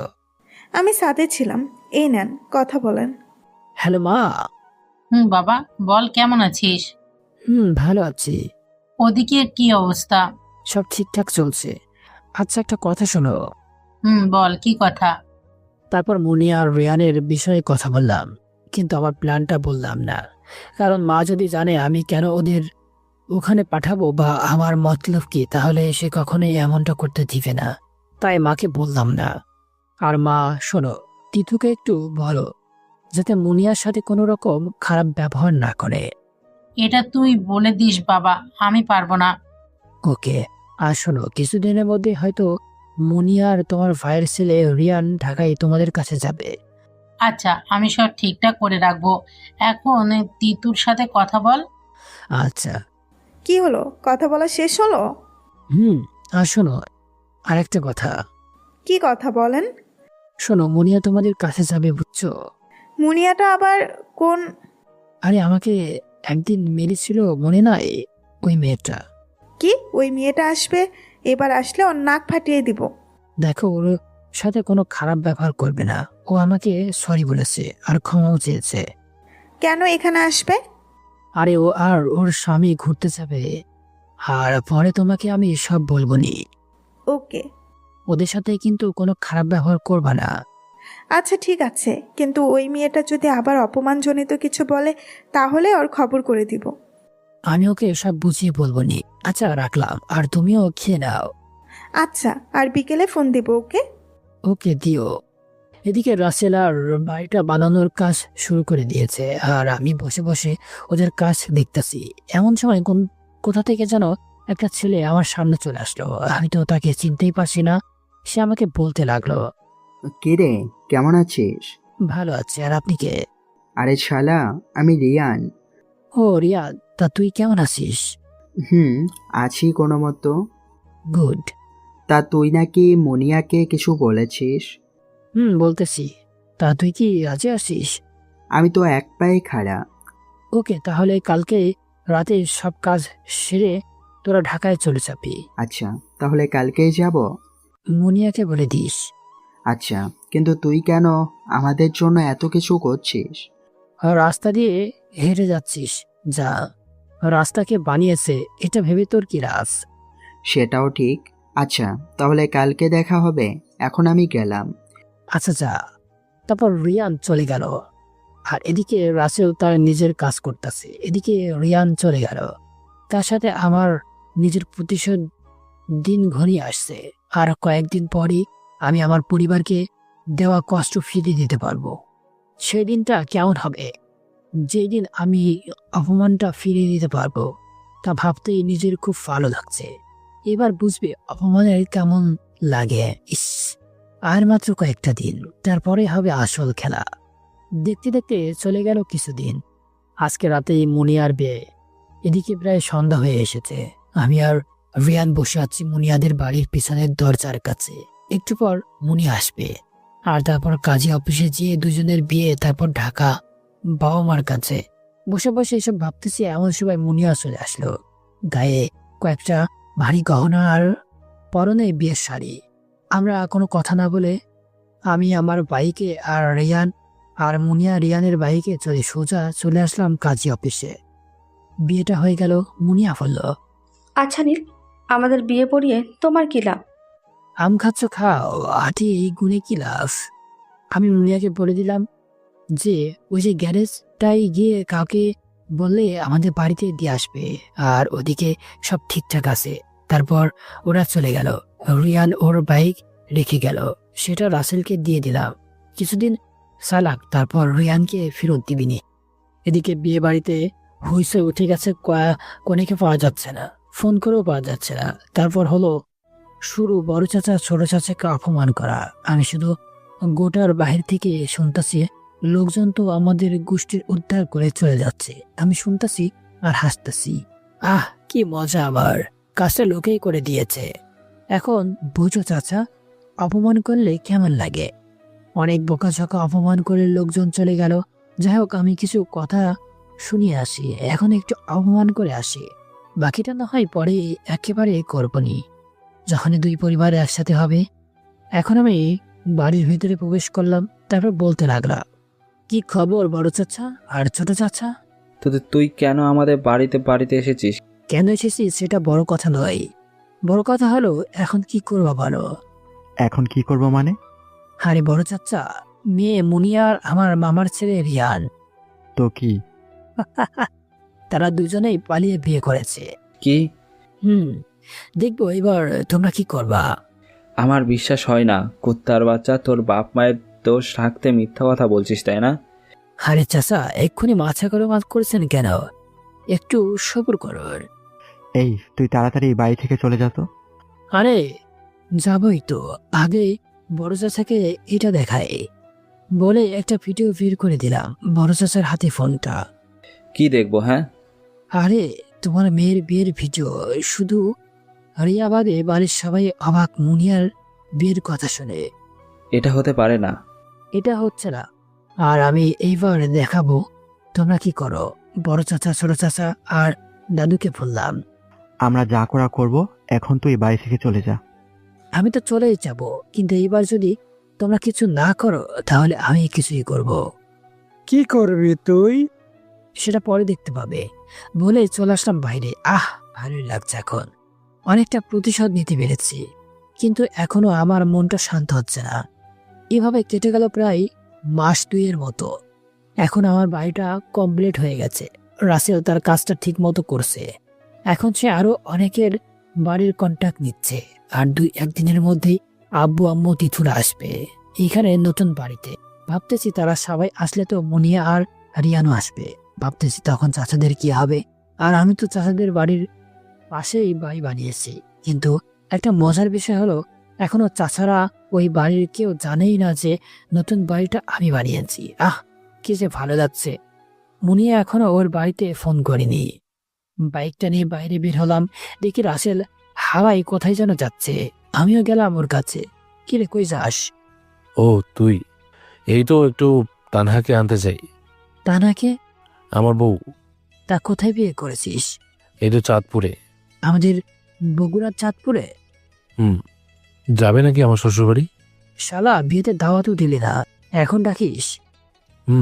শালা তোর ফোন বন্ধ, তাই জানতে পারিনি। ওকে, চল যাই। তারপর আমি আর রাসেল মিলে রাসেলের শ্বশুর বাড়িতে চলে আসলাম। আসার সময় কিছু জিনিসপাতি নিলাম। বোঝেনি তো, প্রথমবার যাচ্ছি। সেখানে গিয়ে অনেক আড্ডা দিলাম তানহাদের সাথে। তানহা, তাহলে আজকে আমরা আসি। আজকে থেকে যাও? না ভাবি, আর একদিন আসবো নি, আমাদের কাজ আছে। কাজ তো থাকবেই। থাকবো না কেন? ইঞ্জিনিয়ার কি সাধে হয়েছি নাকি? ইঞ্জিনিয়ার হলে কি হবে যদি চাকরি বাকরি না পাই? এটা বাংলাদেশ, এখানে টাকা ছাড়া কোনো কাজই পাওয়া যায় না। এটা হয়তো তুই ঠিকই বলেছিস। আচ্ছা তানহা, থাকো তাহলে। ভাবি, আপনি যাবেন না? যাবো তো, 2-1 দিনের মধ্যেই যাব। তাহলে তো ভালোই হবে। আচ্ছা, চিন্তা করিয়েন না। এবার আমি এসে আপনার পরিবারের সবাইকে নিয়ে যাব। সবাইকে কেন? আরে শালা, কয়েকদিনের মধ্যেই আমার বিয়ে। ও তাই নাকি? ওকে, তাহলে আরো 2-1 দিন বেশি থাকতে পারবো। কি বলো রাসেল? থাকেন তাহলে ভাবি। দেখে শুনে যেও। তারপর বাসার সবাইকে বিদায় দিয়ে চলে আসলাম আমাদের বাসার দিকে। রাসেল বাইক চালাচ্ছে আর আমি পিছনে বসে বসে তিথুর সাথে ফোনে কথা বলতেছি। যাক, তাহলে রাসেলের সমস্যার সমাধানও হয়ে গেল। এইভাবেই কেটে গেল 3 দিন। আজকে বিকালে বাবা মা আর তিথুরা আসবেন আমাদের বাড়িতে, আর যাদের সাথে আসবে মুনিয়া আর রিয়ান। কখন যে সবাই আসবে! তারা সবাই আসলে যে আমি আমার প্রতিশোধটা পূরণ করতে পারবো। কখন যে বিকেল হবে, কখন যে সবাই আসবে, এইসব চিন্তা করতেছি বসে বসে। আর একটা প্ল্যান করতেছি মনে মনে। যদি প্ল্যানটা কাজ করে তাহলে আমি অতি সহজে আর তাড়াতাড়ি আমার পরিবারের প্রতিশোধটা নিব। যাই, একটা ফোন করে আসি। হ্যালো, একটা কথা বলার আছে। কে তুমি আর কি বলতে চাও? আমি কি, সেটা বড় কথা নয়। আজকে বিকালে আপনার বাড়ির ছেলে রিয়ান তার শ্বশুর বাড়িতে আসতেছে। আমার ছেলে শ্বশুর বাড়িতে যাচ্ছে মানে? এত কিছু বলার সময় নাই। ছেলেকে চাইলে মাদার বাড়িতে সন্ধ্যায় চলে আসিয়েন, বাই বলে ফোনটা রেখে দিলাম। তারপর আমি অপেক্ষা করতে লাগলাম কখন বিকাল হবে। শুয়ে পড়লাম বিছানায়। এপাশ ওপাশ করতে করতে কখন যে ঘুমিয়ে গেছে নিজেও জানি না। বিকালের দিকে ফোনের শব্দেই ঘুম ভাঙলো। উঠে দেখি তিতু ফোন দিয়েছে। বলো। ঘুমাইতেছেন তাই না? তোমরা এখন কত দূর? বাড়ির বাইরে দাঁড়িয়ে আছি। কি, এখনো বগুড়ায় আসনি? ওই, আমরা সবাই বাড়ির বাইরে দাঁড়িয়ে আছি, দরজা খুলে দেন। কোন বাড়ি? বাল, তোর বাপের বাড়ির সামনে। এই, মুখ খারাপ করতেছো কেন? সাথে বাবা মা নাই?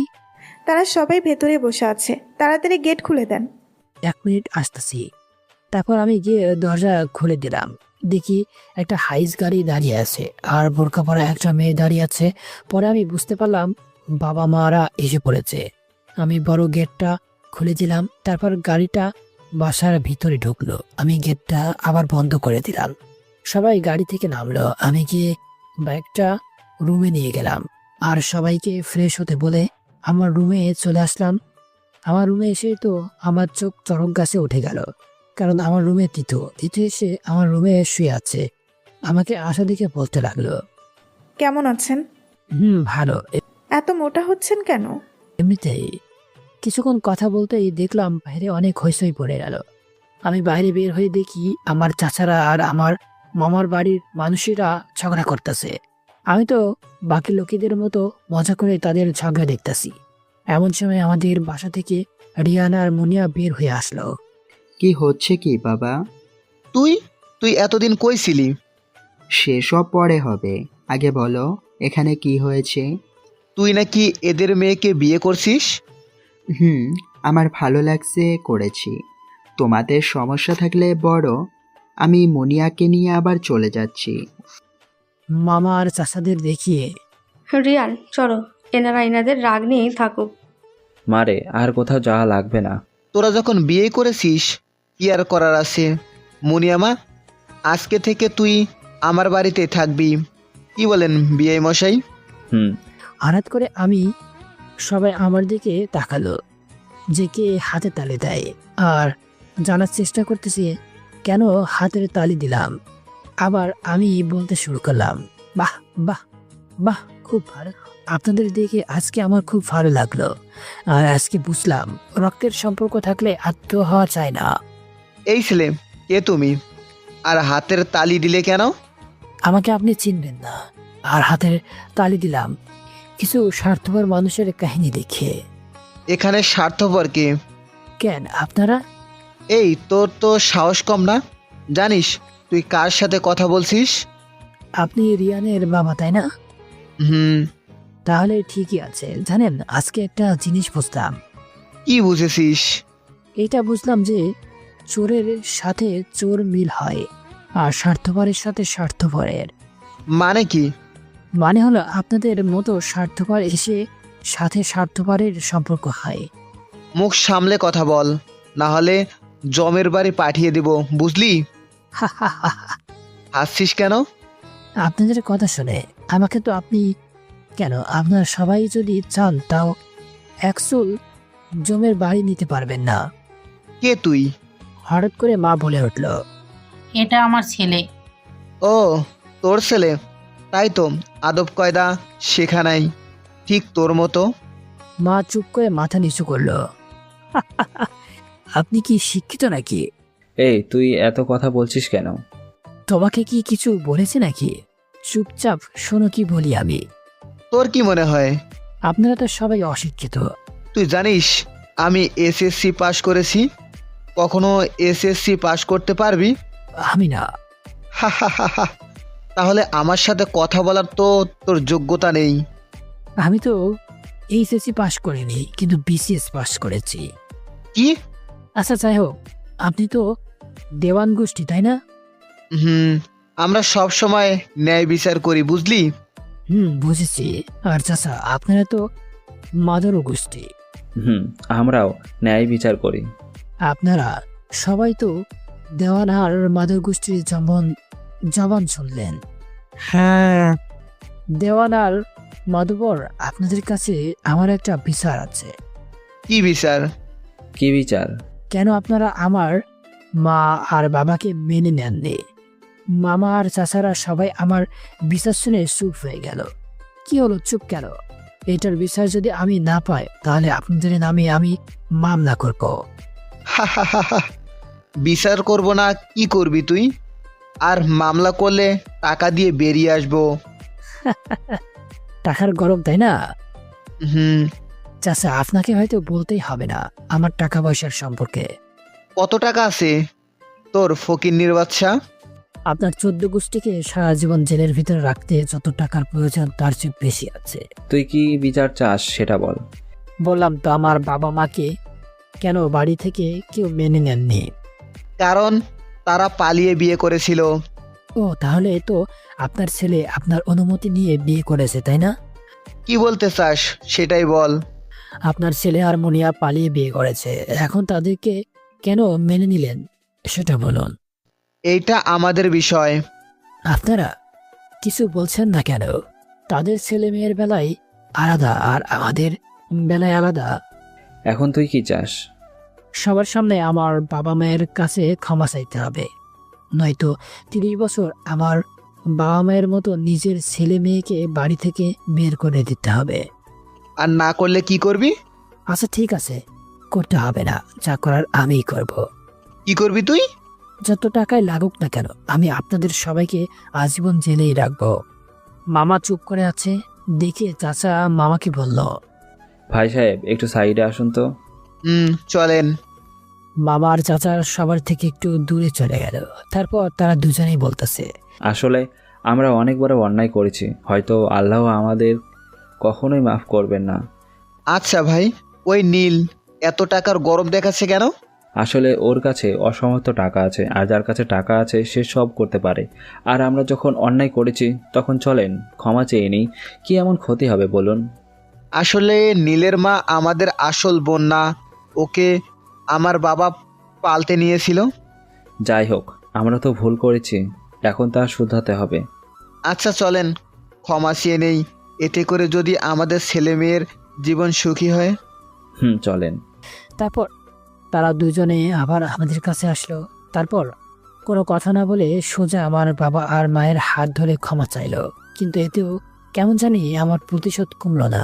তারপর আমি আবার চাচাকে বলতে লাগলাম, আপনার ছোট ভাই আমার বাবাকে মেরেছিল, মনে আছে? এখন তাকে ডেকে সবার সামনে চর বারণ। নীল, এসব কি হয়েছে?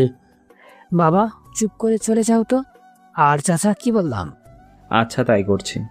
তারপর চাচা ছোট চাচাকে নিয়ে সবার সামনে এসে মারল 2টা চর।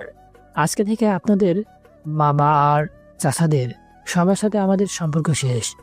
আমরা আপনাদের চিনি না, আর আপনারা আমাদের চিনেন না। হঠাৎ করে রিয়া বলে উঠল, ভাইয়া তুমি এটা কি বলছো? আমাদের সাথে তোমাদের সম্পর্ক শেষ মানে? শেষ। ছোট চাচা দৌড়ে এসে বাবা মায়ের পা ধরে কান্নাকাটি শুরু করলো। মা বাবা তাদের ক্ষমা করে দিল। মা বাবা তো তাকে পা থেকে উপরে তুলল আর বলল, আগে সব কথা ভুলে যা ভাই। শোনো ভাই, একটা কথা বলি, কখনো কারোর ভালোবাসাকে ছোট করে দেখবে না, কারণ ভালোবাসা পবিত্র বন্ধন, যা কোনো বাধাই মানে না। সে যাই হোক, আর রিয়ান ও মুনিয়া আমাকে ক্ষমা করে দিও তোমাদের আমার প্রতিশোধ নিতে ব্যবহার করার জন্য। আর কোনো কথা না বলে মা বাবাকে নিয়ে বাসায় চলে আসলাম।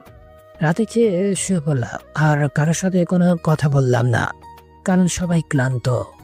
সকালে ঘুম থেকে উঠে দেখি তিথু আমার রুমে কফির মগ নিয়ে দাঁড়িয়ে আছে। আমি কফির মগটা নিলাম, আর তিথু বলতে শুরু করলো, আচ্ছা এখন তো সব মিটমাট হয়ে গেল, এখন বিয়েটার কথা বলি। তুমি যে বাবা মাকে বিয়ের কথা বলো। না তুমি বলো। না তুমি বলো। আমি আর তিতু ঝগড়া করছি, এমন সময় রিয়া উপস্থিত হলো। ভাইয়া আমি গিয়ে চাচাকে বলি। ও রিয়া, তা এটাই বুঝি ভাবি? কেন আপনি? তিথু, এটা হলো আমাদের ছোট চাচার মেয়ে রিয়া। আসসালামু আলাইকুম। ওয়ালাইকুম আসসালাম, কেমন আছেন? ভালো, তুমি? আছি ভালোই। আচ্ছা চলো সবাই ঘুরতে যাই। সবাই মানে বুঝলাম না। তুমি, ভাবি, মুনিয়া, রিহান ভাই আর আমি। সকালবেলায়? চলেন তো। আচ্ছা তুমি রেডি হও, আর আমি ফ্রেশ হয়ে আসি। এভাবেই কেটে গেল 2 দিন। আজকে আমার আর তিথুর বিয়ে। সবাই এসেছে বিয়েতে, আমার চাচা মামারা সহ সবাই। কিন্তু আমি কাউকে ক্ষমা করিনি। মা বাবা সবাইকে ডেকেছে। রাকিব আর ওর বউ, রাসেল, ওর পরিবার সহ সবাই এসেছে। ভালোই ভালোই বিয়েটা হয়ে গেল। রাকিব আর রিয়ান, রাসেল আমাকে জোর করে বাসর ঘরে দিয়ে গেল। আমি কি রুমে আসতে পারি? না আসতে পারেন না, বেরিয়ে যান। ও হ্যালো, এটা আমার বাড়ি। তাহলে অনুমতি নিচ্ছেন কেন? এমনিতেই। বুঝলাম, চলেন এটা করে ফেলি। মানে হলো নামাজ পড়ে আসি। সমাপ্ত। গল্পটা কেমন হয়েছে তা অবশ্যই কমেন্ট করে জানাবেন। ভালো লাগলে অবশ্যই চ্যানেলটি সাবস্ক্রাইব করে পাশে থাকা বেল আইকনটি বাজিয়ে দিবেন। ভালো থাকবেন, সুস্থ থাকবেন। আসসালামু আলাইকুম।